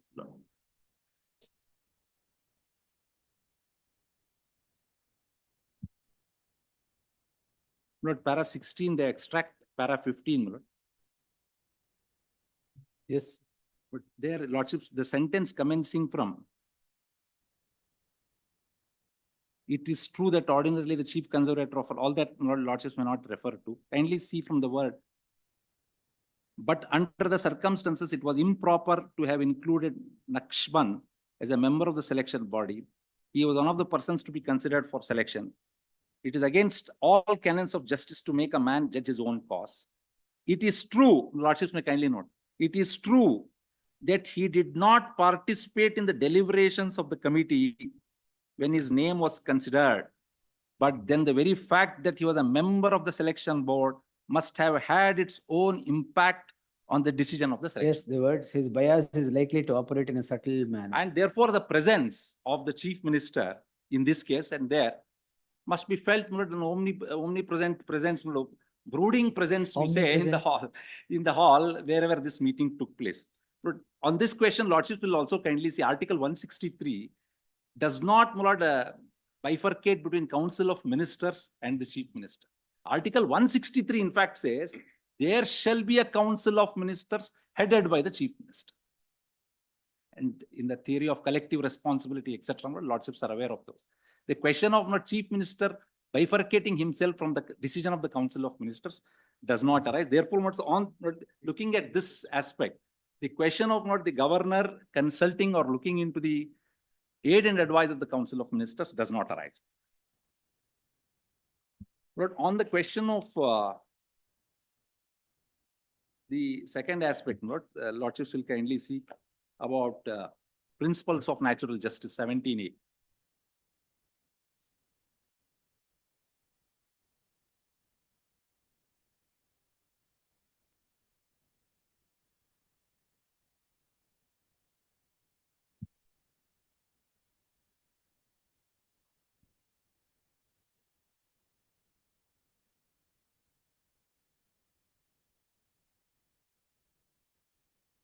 Yes, sir. But there is, of course, before I advert to this, they have cited several judgments, including Shamsher Singh, R.A. Mehta, to say that governor cannot act in his individual discretion, etc., including Nabam Rebi. Of course, all these decisions which their lordships have laid down were in different contexts. For instance, in Shamsher Singh's case, subordinate judicial officer was dismissed by the minister concerned without reference to the governor. They were asked to reconsider Sardari Lal's case, where for the first time Sardari Lal's case held satisfaction of the president or the governor means the governor himself and not that of the council of ministers. Therefore, authoritatively they held satisfaction of the president under Article 74 or of the governor under Article 163 must be construed in a democratic polity like ours is to be that of the satisfaction of the council of ministers. Therefore, the principles of Shamsher Singh was different.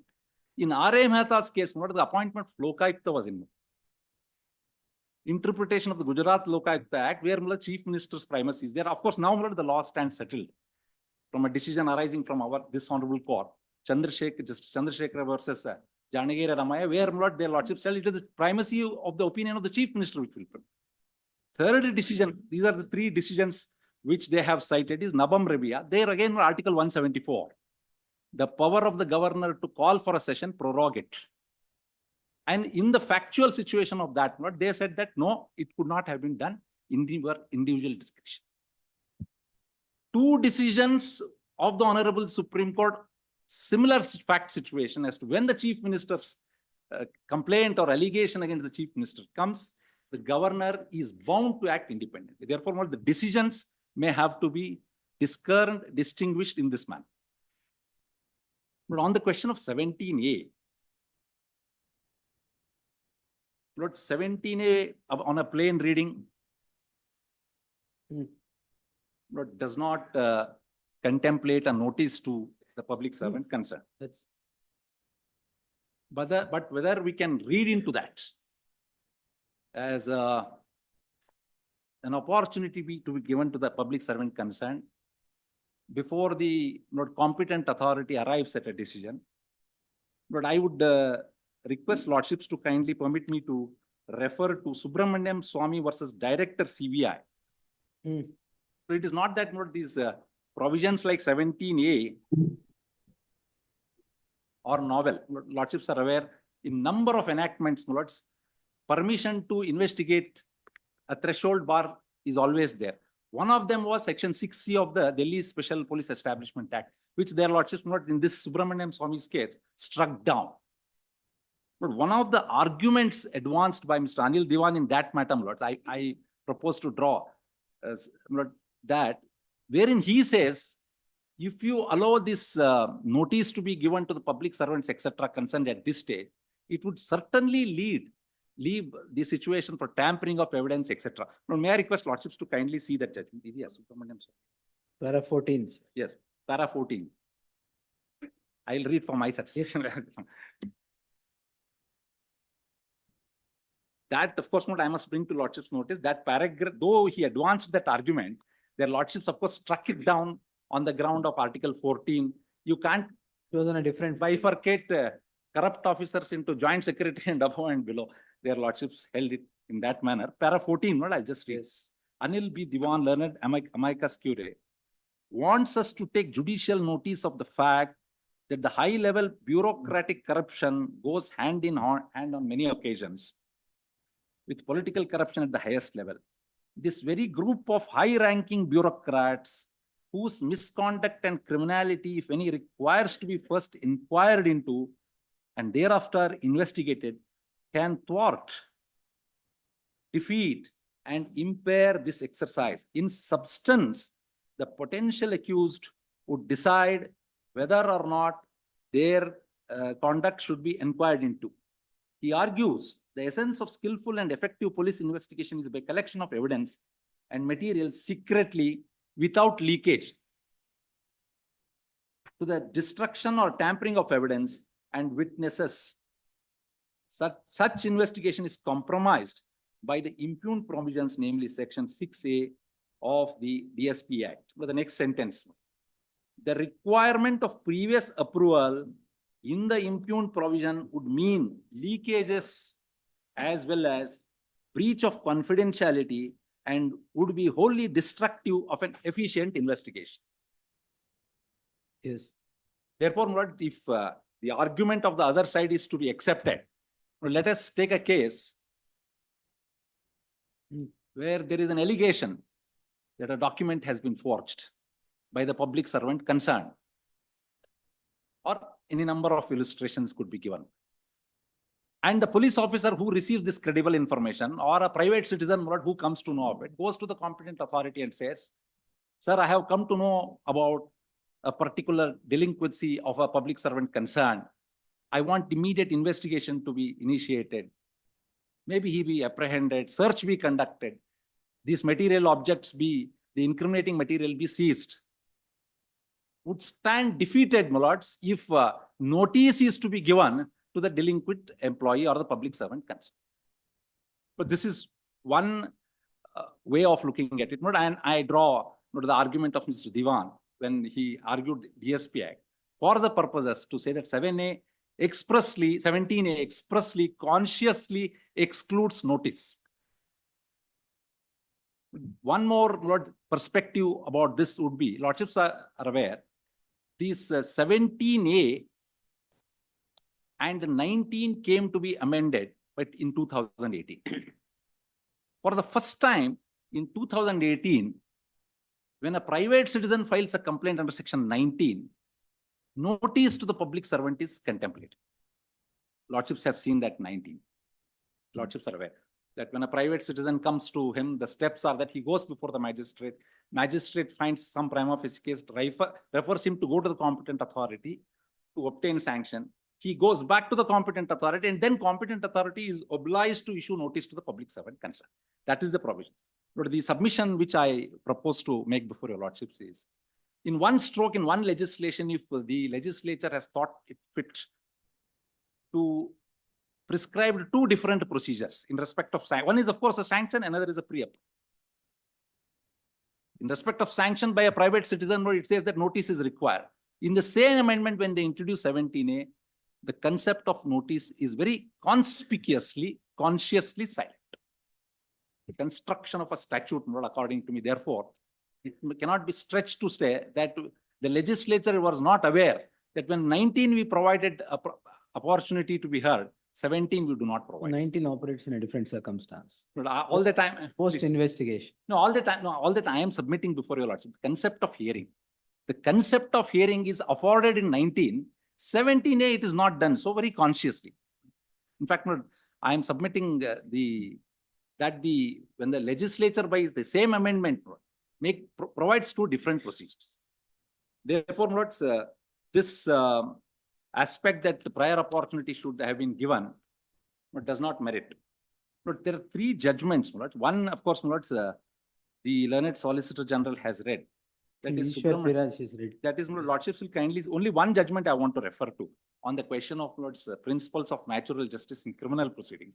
That Devanand Singh versus State Devendra Singh. Devendra Singh versus State Devendra Nath Singh. Yeah, that's the first one, Devendra. May I request lordships to kindly see that page 52. Para 52. No, para 52, not page 79. Yes. What is audio alterum partem in criminal laws?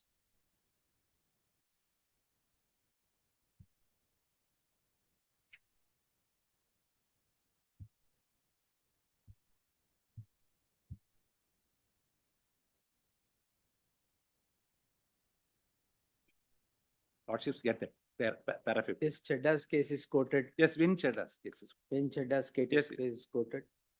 Principles of audio alterum partem as held in Vin Chedda is accepted and said. They said, therefore, that paragraph, I just wanted to bring to lordships notice this paragraph. Where they quote Vin Chedda, saying, for the present purpose, this is the declaration by their lordships there. Yes. Suffice it to notice that as regards the process and manner of investigation, which included the issue relating to the letter got, the court inter alia pointed out the exclusion of the principle of audio alternate parties in relation to an accused at the stage of investigation the following. I will not.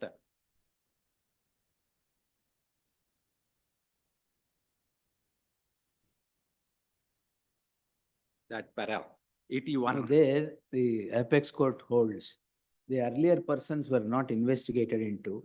When you want them to come to investigation later, at a True. later stage, you should have given them an opportunity, but not in all cases. In all what cases, is- one of the arguments they said that different stages the police should have. Their circumstance was different. No, but they use this, they import this concept of audio alternate partem and say that in all cases, Yes. in all cases, this principle straitjacket formula cannot be used as a straitjacket formula. Is all that. See para 53, next para. Please. In fact, it was said that opportunity ought to have been given. In the peculiar circumstances. That's that- what, That's peculiar That's correct. circumstances. Where investigation was being ordered against persons Yes, who who were are not not investigated. investigated. That's correct. 173 subsection 8, the further inquiry. But Subramaniam Swami, both the Learned Solicitor They've General already- and they've already relied on. Mr. Maninder Singh, para 44, only one sentence of that 44 words, interpreting the same argument there. Whatever the argument which was advanced by Leonard's friend, 19 unamended stood silent on the question of opportunity. They said opportunity should be given.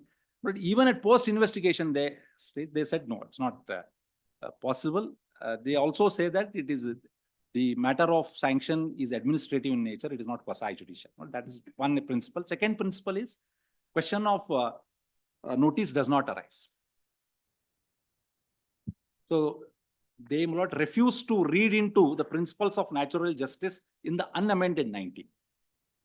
It's exactly the argument today before your lordships.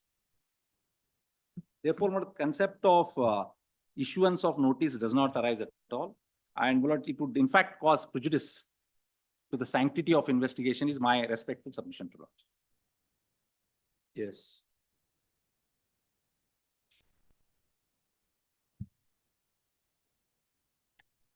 The last limb of this would be whether the public servant concerned at the stage of 17A will have any enforceable right, or the right of hearing would depend on the kind of right which subsists in any provision. But my submission before your lordships is when a complaint or an allegation comes before the competent authority seeking permission to investigate, there is no right as such vested with the public servant at that stage. Yes. There is no right vested with the public servant at that stage. In fact, my lord, he is a person who cannot participate in the proceedings at all. It is for the competent authority to decide whether my lord's permission should be given or not. Even at the next stage, if assuming the matter is to go before the station house officer for registration of a cognizable offense, even there he does not have a role until, my lords, a first information report is lodged and he is shown as an accused, but which the Honorable Supreme Court in number of decisions says if a first information report is registered by a station house officer where no cognizable offense is made out on the basis of the averments which are available, he gets a right to move your lordships under 482, etc. So the right to an accused, when he is made an accused, at that stage commences. At the stage when 17A is invoked, he does not have any right. Therefore, the question of hearing does not arise is what I would submit. But the third limb would question would be as to whether the order of the governor stands vitiated on account of non-application of mind. That has been argued at length. Learned Solicitor General has shown before your lordship the original papers itself. I have had the benefit of hearing him, though I did not have the access to the records. But what we could make out is elaborate consideration has been made by the governor and to reach to the conclusion that pre-approval is required. Only two aspects from the order of the governor I propose to highlight before. Two developments which the honorable governor takes into account is two orders passed by the government themselves. One is the order constituting a 4-member committee headed by one Shri Venkatachalapati for investigating into the matter. Second is, my lords, the constitution of a single judge commission of inquiry. P.N. Under the Desai. commission of inquiry Justice Act. P.N. Desai. for the purposes of looking into this matter. But may I now request lordships to kindly see the terms of reference and the nature of the order while constituting these two orders. They have produced it along with the writ petition. My lords may kindly see volume 2 of the writ petition at page 591.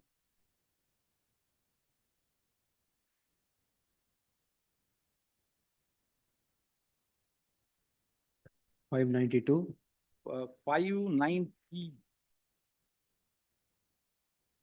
591 is that first Venkatachalapati report. Yes. At 592, my lords, when they say 1/7/2020 for other ಮೇಲ್ಗಡೆ paragraph. All right. May I just read that paragraph? Vishwavani ಪತ್ರಿಕೆ ವರದಿಯಲ್ಲಿ ಪರಿಶೀಲಿಸಲಾಗಿ ಮೈಸೂರು ನಗರಾಭಿವೃದ್ಧಿ ಪ್ರಾಧಿಕಾರದಲ್ಲಿ ನಿವೇಶನ ಹಂಚಿಕೆಯಲ್ಲಿ ನಿಯಮ ಬಾಹಿರವಾಗಿ ನಿವೇಶನ ಹಂಚುವ ಮೂಲಕ ಹಗರಣ ನಡೆದಿರುವುದು, ಇದರಿಂದ ಪ್ರಾಧಿಕಾರಕ್ಕೆ ಅಪಾರ ನಷ್ಟ ಉಂಟಾಗಿರುವುದು, ಪತ್ರಿಕಾ ಪ್ರಕಟಣೆಗಳಿಂದ ಹಾಗೂ ಸಾರ್ವಜನಿಕರಿಂದ ಹಾಗೂ ಜನಪ್ರತಿನಿಧಿಗಳಿಂದ ಬರುತ್ತಿರುವ ಅನೇಕ ದೂರುಗಳಿಂದ ನಿಯಮ ಬಾಹಿರ ಕ್ರಮ ವಹಿಸಿರುವುದು ಮೇಲ್ನೋಟಕ್ಕೆ ಕಂಡು ಬರುತ್ತಿದೆ.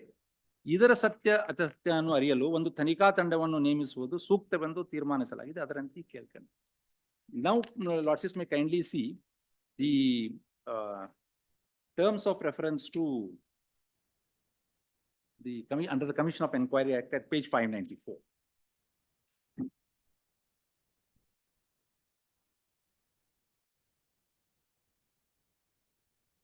Almost, lords, there are about 7-8 questions they have framed. Almost every question refers to illegality of allotment of sites, illegality of the method and manner in which MUDA acted in giving these sites, including as to whether persons had benefited themselves, though they were not entitled to so. But may I request lordships to kindly see terms of reference 6, 7, and 8. ಕಾನೂನು ಬಾಹಿರವಾಗಿ ಪರಿಹಾರದ ರೂಪದಲ್ಲಿ ನಿವೇಶನ ಜಮೀನನ್ನು ನೀಡಿದ್ದಲ್ಲಿ ಅದನ್ನು ಗುರುತಿಸಿ ಸೂಕ್ತವಾದ ಕ್ರಮವನ್ನು ಜರುಗಿಸಲು ಸಲಹೆಯನ್ನು ನೀಡುವುದು. 7. ಕಾನೂನಿನಲ್ಲಿ ಪ್ರಕ್ರಿಯೆಗಳಿಂದ ಮೂಡಾ ಸಂಸ್ಥೆಯು ವಶಪಡಿಸಿಕೊಂಡ ಜಮೀನುಗಳ ಸಂಬಂಧಿಸಿದಂತೆ ಪರಿಹಾರದ ಬದಲಾಗಿ ನಿವೇಶನಗಳನ್ನು ಮಂಜೂರು ಮಾಡಲು ಮೂಡಾ ಸಂಸ್ಥೆಯ ವಿವಿಧ ನಿರ್ಣಯಗಳನ್ನು ಕಾನೂನುಬದ್ಧವಾಗಿದೆಯಾ ಮತ್ತು ಬಂಧನಕಾರವಾಗಿದೆಯೋ, ಪ್ರಾಧಿಕಾರದ ವತಿಯಿಂದ ಸದರಿ ಅವಧಿಯಲ್ಲಿ ಹಂಚಿಕೆ ಮಾಡುವ ಸಿಎ ನಿವೇಶನಗಳಿಗೆ ಸಂಬಂಧಿಸಿದಂತೆ ನಡೆದಿರುವ ಅಕ್ರಮಗಳ ಬಗ್ಗೆ ವಿಚಾರಣೆ ನಡೆಸುತ್ತದೆ. And in the previous order, they themselves say, ಮೇಲ್ನೋಟಕ್ಕೆ ಸಾಬೀತಾಗಿದೆ ಅಂತ. Prima facie, there is illegality insofar as the entire, let's say, I would not say scam, but entire allegations which have been made. And these are the present complaint on which the governor acted upon, or what was before him, lords, was the same one. But the governor therefore records, if the government is satisfied that the allegations require an investigation, albeit by a retired judge under the Commission of Inquiry Act and by a committee of IAS officers, the principal, lord, then he takes it slightly higher. He says, when a person is accused or there is an allegation against him, the investigations shall not be at his instance or by his choice. This is one of the reasoning words the Honorable Governor takes.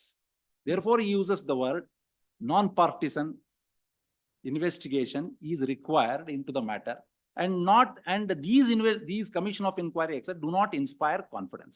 This is how, lords, my respectful submission to lordships would be that when these considerations are taken into account, apart from, lord, the elaborate notings which they have submitted before your lordships, it cannot be said that there is non-application of it. No, it is one thing to say the governor should not have acted in this manner or not. But it cannot be said that there is non-application of the mind. But he has applied his mind. He has perused these orders and seen that there is a requirement of an investigation even according to the Constitution. Lord, then about the difference between Lord's approval and sanction. Sri Rupa, the learned Solicitor General has read, no? Their paragraph, in that written note itself, not lot, Yes, I've yes. given at page 5, para 34, 35, 36, 37. Yes. But there is one decision of the Delhi High Court on this 17A. 17A. That in that compilation itself, Lordships. AP Patak versus CBI.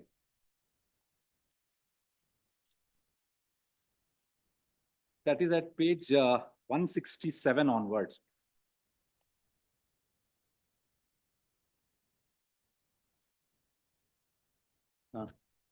But there para 9, 10, 11.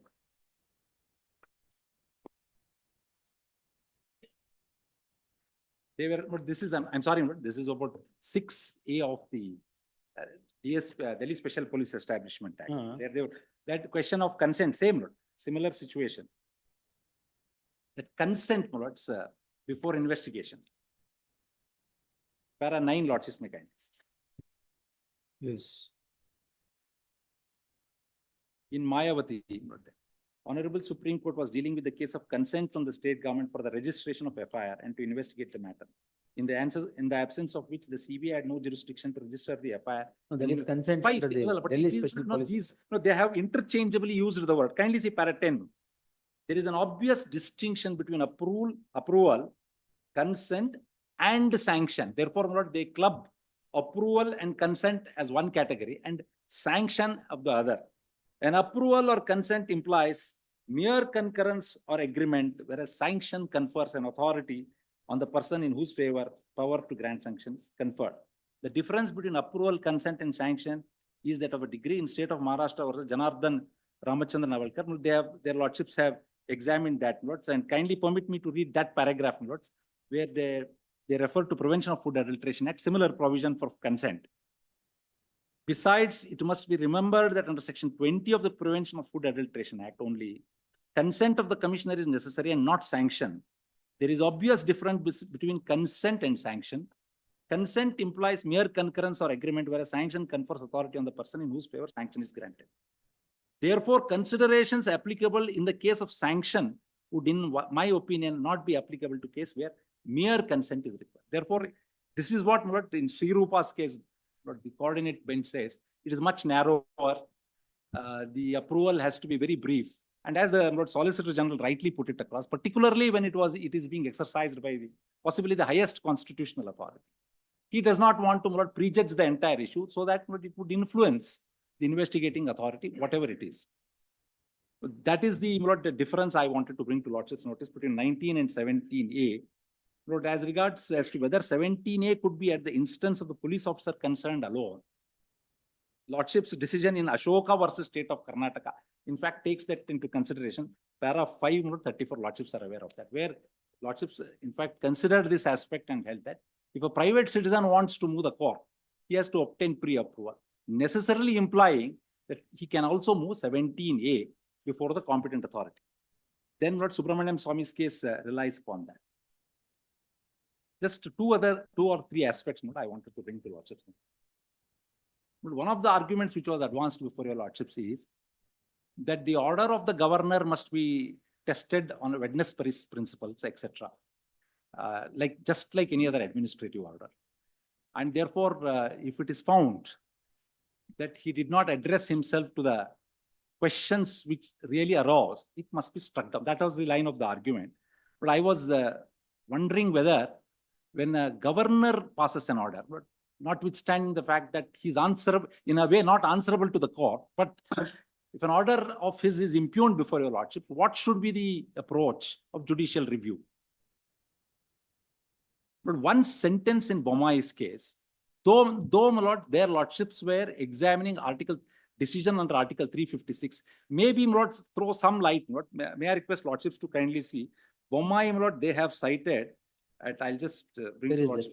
They have cited Bommai at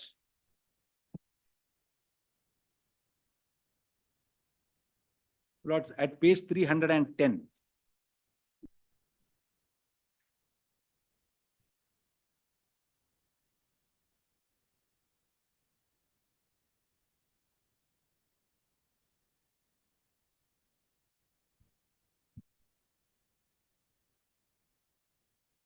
But I am very conscious when I read this, that this was a case where 356. Article 356. But Lord, kindly look at the way Lord, their lordships describe the role of the governor when he exercises his power under the Constitution. Article 163, Madam, page 639.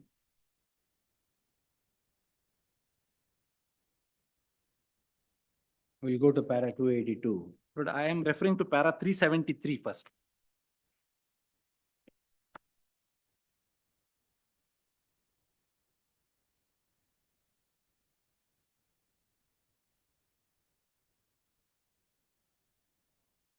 Lordships get para 373. Yes.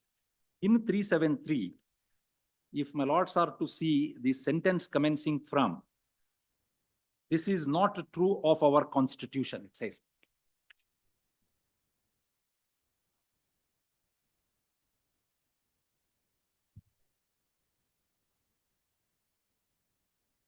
Yes. Lordships get, this is not true of our, para 370. Same copy. But 373 commences from the sentence whenever proclamation. Yes. They, they're somewhere in the middle, lordships get that government of Malaysia, they have referred to 58(2). Yes. Then the sentence commencing from that is not true of our constitution. Yes. That is not true of our constitution. Hence, the president acts on the aid and advice of the Union Council of Ministers and not in his personal capacity. Moreover, there is a check of approval by Parliament which contains members from that state against the government legislative assembly of which state action is taken as well.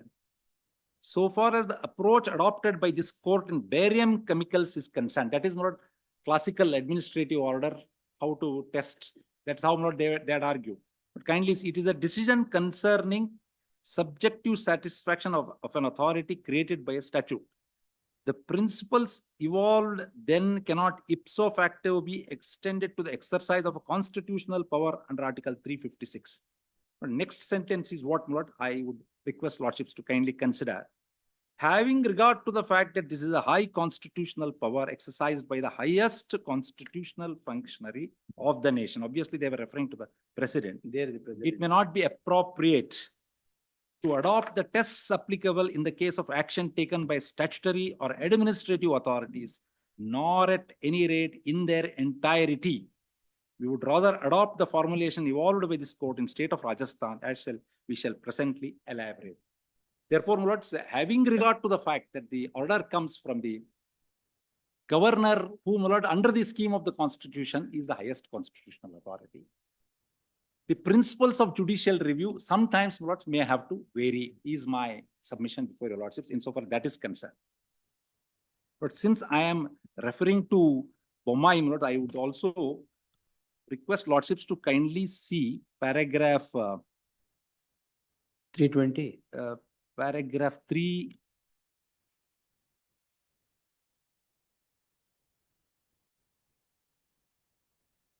That's paragraph 282. 82. In that, they use, these are all very,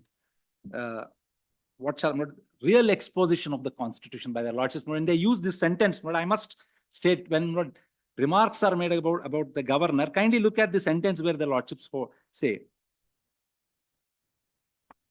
Yes, sir.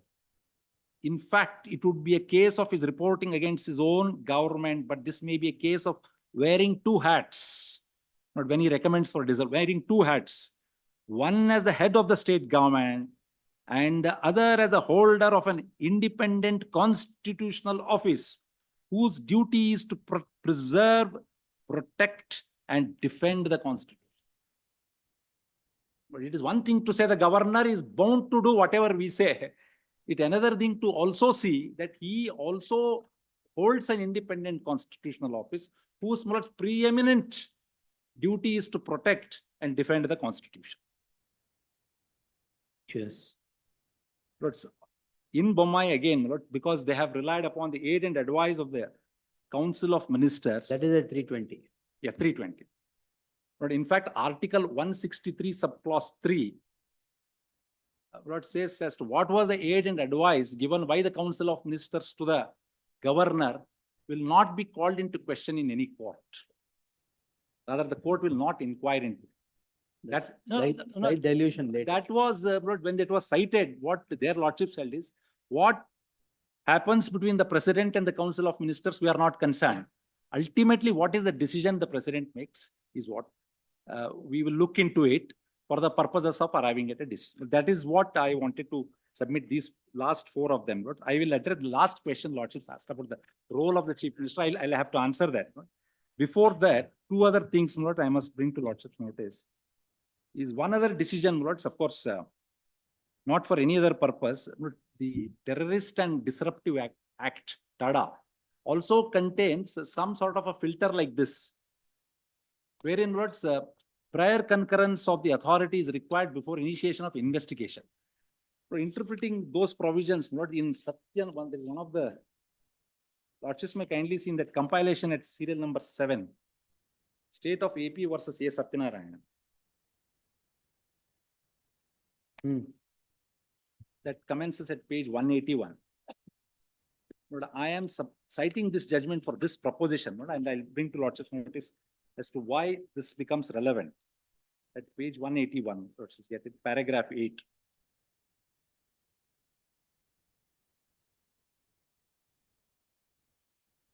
But there is section 20 capital A of the TADA, which provides for a prior permission. But they go to the extent of saying approval.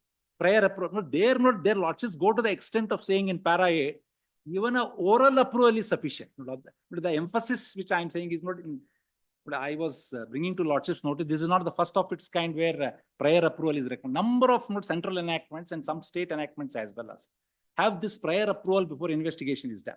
You know, interpreting most of these provisions, their lordships hold, that is, it is not something very formal.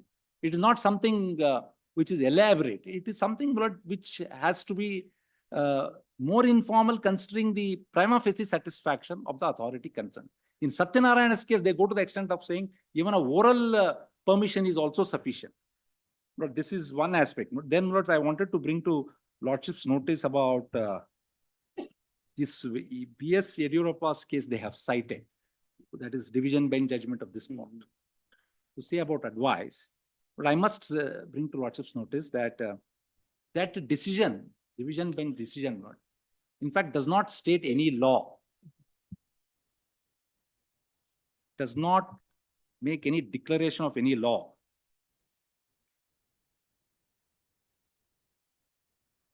And certainly cannot be considered as a precedent. Does not declare any law. It does not. But I'll bring to lordship's notice why. That is, lordships have the division bench judgment. Yeah, please. Yes. So there, one of the lords, I had some knowledge of how that matter went. You had appeared. No, I had not appeared. Lords, I was there as additional advocate general that time. I had not appeared. In fact, lords, if I recollect, Mr. Ram Jethmalani had come to argue this case initially, but I think by the time the matter came up for final hearing, he was not there. But there, but apart from other things, the Council of Ministers had sent an advice to the governor. But it so happened during the course of the hearing, the governor, forget referring to that advice was also not available in the file. Therefore, their lordship said that advice which the Council of Ministers have supposed to have been given, it is nowhere reflected. Forget considering that. Therefore, we say that that should have been considered. Is all that division bench says. No argument was advanced in the line which has been advanced today before your lordships about either citing Antule or for that matter, lords, MP State Establishment Act to say that it was. And the governor, lord, there, of course, had granted prosecution. Of course, by the time the matter was heard, the petitioner had ceased to be the chief minister, etc. That is therefore that Yediyurappa's case cannot be cited as a precedent is my submission before your lordships. Then, lords, they have relied upon the standard operating procedure, which they say that The CBI. SOP. It is for CBI, and lord, according to me, there is no statutory force to that. There is no statutory force because under the Act, lords, there is no power given to the central government to make any guidelines under 17A. There is no provision. So there cannot be by way of an executive instructions add or subtract or dilute the provisions of 17. Then Lord's, the last one Lordship said about recommendation, they have said, what is my recommendation? What is my decision has been answered. But may I request Lordships to kindly see 17A once again.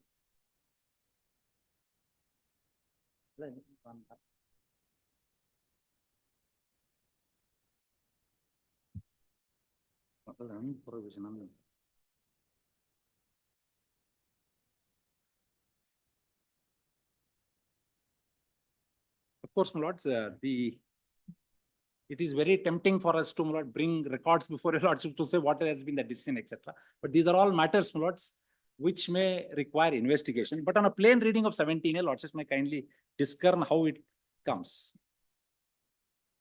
It starts by saying no police officer shall conduct any inquiry or investigation. No, their I'll just their submission is that relatable. have been committed by a public servant under this act, where the alleged offence is relatable to any recommendation made or But decision taken May by I such request public lordships, may I servant request lordships? in discharge of his official Well, functions or but duties. lordships may kindly see, there is the first sentence, lordships may kindly, permit me to. Yes, yes. No police officer shall conduct any inquiry or investigation into any offence, lordships may kindly see.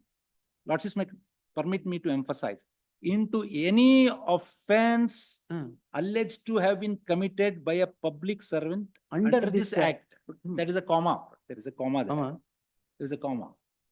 Under this act, That's true. any offence Any offence for that. under the Prevention of Corruption Act. That's true. Yes. But I will just demonstrate before your Any lordship. offence, it can be any It can- offence under the act. Yes, comma, then it is followed by where the alleged offence is relatable to Yes, any recommendation made or decision taken by such public servant yes. in the discharge of his official functions or duties without the previous approval. Now, my lords, the Prevention of Corruption Act starts from 7 to section 7 onwards, refers to several of the offences. Yes, All the offences there, my lord, do not per se involve a decision or a recommendation of the public servant. For instance, lordships may no, kindly. section 7 is straight away, it is a criminal misconduct by a public servant where he is trapped or accepting money or others. No, lordships may kindly see. 13 is disproportionate. No, lordships may kindly see section 7C, for instance. Yes, If for instance, 7C, lordships may kindly see. Any public servant who. induces perform- another. No, I am only trying to make this point for you. Let me explain what is that I am trying to say. So you're trying to bring in the All acts, offences- acts that are now foundation for the sanction under 7C. No, I'm not referring to the present facts of the case. It could possible also, it is possible 7C is also invoked. Maybe. I am at this stage, it may not. All that I am bringing to lordship's notice is if a correct reading of 17A is made, it encompasses all offences under the act. Lordships may permit me to state in the same Yes, breath. all offences under. Need not, therefore they use the word relatable to the recommendation or the decision. For instance, 7C, for instance, what 7C makes it an offense if a public servant induces another public servant to do an act for the benefit of himself or any other person. Yes, There obviously, there is no recommend or decision by him. Lordships may keep this proposition in mind. But would that not take away the filter of 17A? No, obvious answer according to me is no, because it speaks of any offense under that. Therefore, not the word relatable to any decision or a recommendation must be meant to mean any relatable to the offenses, right from 17 to 30.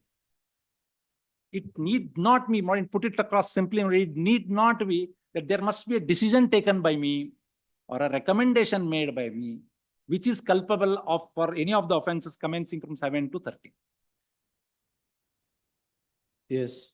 It could be in a given situation, it may be perfectly open for anybody to argue that recommendation may include oral recommendation as well. But I'm only bringing to lordship, ultimately, the Honorable Supreme Court as well, this is the Prevention of Corruption Act. The interpretation must be to ensure the laudable objects of the act is fulfilled and not to allow delinquent public servants to get away by such interpretation. My submission before your lordships is that. Therefore, whenever we speak of recommendation or a decision to be made by the public servant concerned, it need not be, I'm not saying that in this case, I'm for a moment not suggesting that. It need not be a recommendation or a decision per se, but if any of the offences under 7 to 13 are invoked, it would be certainly the protection of 17A will come. Of course, the alternative argument of Mr. Tushar Mehta that if according to them 17A is not applicable, then it also leads to investigation any other way is something which Lordships will kindly consider. Therefore, Lords, my respectful submission to Lordships is that having regard to these aspects, the writ petition at this stage would not call for any interference. That, my lord, the petitioner, I must bring to Lordship's notice, is at a stage where there is a threshold beginning. He would get many more opportunities in case, my lord, anything adverse is taken by either the magistrate before whom the private complaint may go or before the station house officer if a first information is to be lodged. He would get an opportunity in case an adverse, let us say, a first information report is. So the complaint is already before the sessions court. It is, complaint is before the sessions court, but no orders are passed. But all that I'm saying is. That was awaiting approval. No, all that I'm saying is it is not that they will not have an opportunity.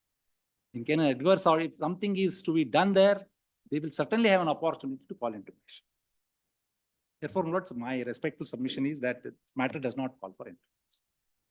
Of course, Lords, I must say, I do not want to use the word profound respect, which Mr. Tushar Mehta gave a different meaning, but having regard to the totality of the circumstances, Lords, I did not want to repeat myself as to what Mr.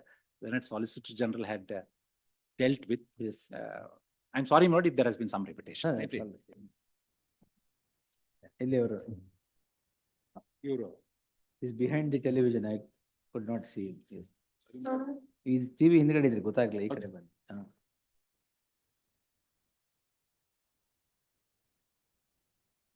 ನೀವು repeat ಮಾಡಲ್ಲ ಅಲ್ವಾ? For the respondent number 3, my lord. ಗೊತ್ತು, ಅದು repeat ಮಾಡಿ, ತೊಂದ್ರೆ ಇಲ್ಲ. No, my lord. There's no repetition of any of the grounds, my lord, Yes. Yes. which were urged earlier.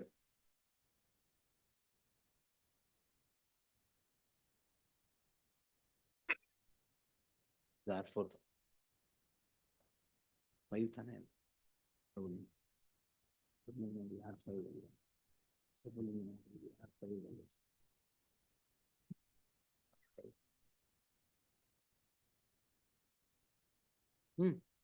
At the outset, my lord, Lord, I was, my lord, in the previous state of hearing, I was assailed primarily on the ground that I had earlier applied for sanction, and now, my lord, in my statement of objections, I have taken the stand that I don't require sanction.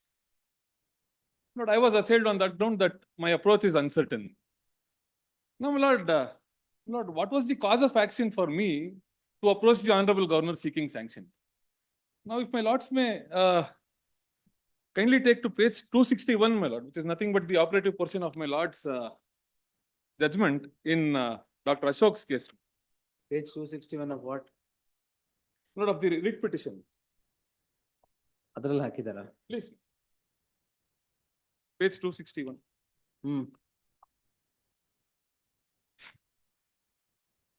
Yes. Lord, the second paragraph, Lord, which my lord had rendered, a private complaint should also append prior approval granted by the competent authority to register a private company. I would stop at that, my lord. Lord, the word append, my lord, which is nothing but a synonym of the word attach or add. Correct. Lord, now that being the case, my lord, Lord, I would be, my lord, disabled to even, my lord, go before the special judge and place my complaint, my lord, at the hands of the special judge. Correct. Because You had to take approval. I had to take Yes. approval. So that is why, my lord, I had approached the Honorable Governor. Who is saying that is wrong? Lord, now it is now that, my lord, I also, my lord, in my statement of objections, I have contended that I don't need sanction and I have quoted reasons for Well, this. that's your contention. It's all. Please, my lord. My lord, the reasons being, No, my to lord, bring it in tune with Ashok's case, please, you it was approach the it was governor. only an adherence and respectful compliance. My lord, in fact, when I, my lord, approached the Honorable Governor, the same question, my lord, was posted to me. Now, Because, one clarification. please, Before approaching the governor, you had approached the jurisdictional police by registering complaint. please, ಅದು ಮಾಡಿದ್ರಾ? both 154(1) and 154(3) Both are complied. Both are complied. Both are complaining. And Thereafter, my lord- ಆಮೇಲೆ 200 was invoked. no, thereafter governor's sanction was sought for. Sought for. Sought for. ಆಮೇಲೆ you filed the Then, my complaint. lord, I have filed a private complaint. Pending approval from the honorable government. My lord, since, my lord, there was a dictum, my lord, which was laid down by my lords in Dr. Ashok's case, I had to, my lord, without choice, approach the honorable government. Since I was disabled, my lord, to even approach the special court, my lord. There was a circular, my lord. A circular, my lord, would signify that it's against the general public as well. So I was bound to comply. My lord, since, my lord, Dr. Ashok's case, my lord, it was not the case at hand when my lordships dealt with Dr. Ashok's case. My lord, Dr. Ashok's case, my lord, with due respect, my lord, to my lord's dictum. My lord, in Dr. Ashok's case, my lord, a situation where a private complaint, my lord, is placed before a special judge, and, my lord, if at all, the very case or the very allegations do not warrant sanction under section 17A, then, my lord, how the special judge must treat the situation. It was my lord? not why Ashok was written. No, it is not, my lord. That is my contention. In It Ashok's is silent in that Ashok's regard. case, what happened? Please. Was prior to Ashok, there were 13, 14 cases. Please, my lord. Against public servants, they approached the competent authority seeking approval under 17A. Absolutely. It is kept pending or not granted. Not. Though there are several Please. allegations of which would touch upon cognizable offense or corruption or whatever. Then straight away they used to approach the magistrate. Once the magistrate or the special court refers the matter for investigation, there is no choice but to register an FIR. Please. That is why here they don't get the registration of FIR because 17A bar is Please. there. They get an FIR straight away there. That is why Ashok was written, that approval there also would be required Required. from competent Yes. authority. Otherwise, the very section would be rendered nugatory. That is the reason that was written. Yes, and that is why you have also applied for No, my lord. approval. My contention is that, my lord, in fact, my lord, looking to the facts of the case, my lord, the allegations specific. Not, my lord, warrant seeking sanction for section 17. Approval. Approval is 17, 218 is sanction. Because 17A, my lord, the expression, my lord, in discharge of official duty or in connection to. official Even duty. 197 also the same thing. 218 is 197, yes. Now, that very expression, my lord, in connection to the official duty or integrally connected to the official duty. My lord, in the instant case, if I take my lords to the gist of the allegations made in the sanction application.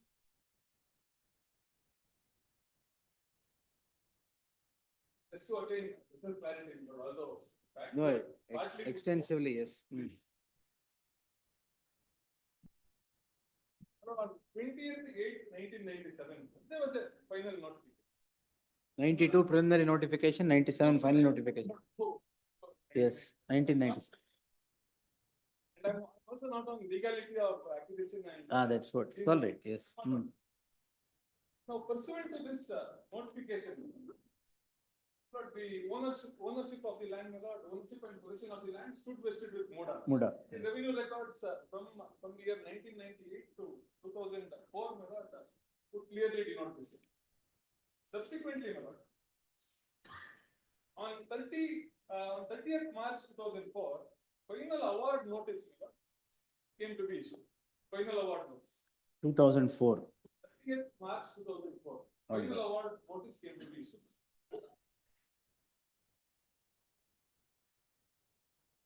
Lord, by 15/6/2004, there are, my lord, numerous sites that were formed and also allotted to the respective allotments, right, which is, my lord, forthcoming from the allotment register put up at. Sites were also allotted.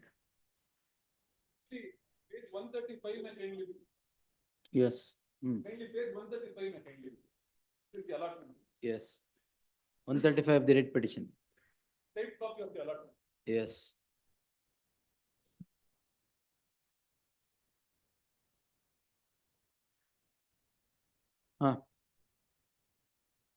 ಇವರಿಗೆಲ್ಲ allot ಮಾಡಿರೋದ ಇದು? After complete full-fledged layout was ಮಂಜೂರು ಮಾಡಿ ಕ್ರಯಪತ್ರಗಳನ್ನು ಈಗಾಗಲೇ ನೀಡಲಾಗಿದೆ. ಕ್ರಯಪತ್ರಗಳನ್ನು ನೀಡಲಾಗಿದೆ. conveyances were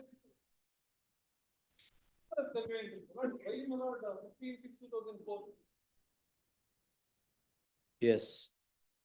But now, my lord, I would travel little, I would again travel to 18/5/1998. Now, this denotification, my lord, was in the name of one Ninga, my lord, Ninga son of Javra.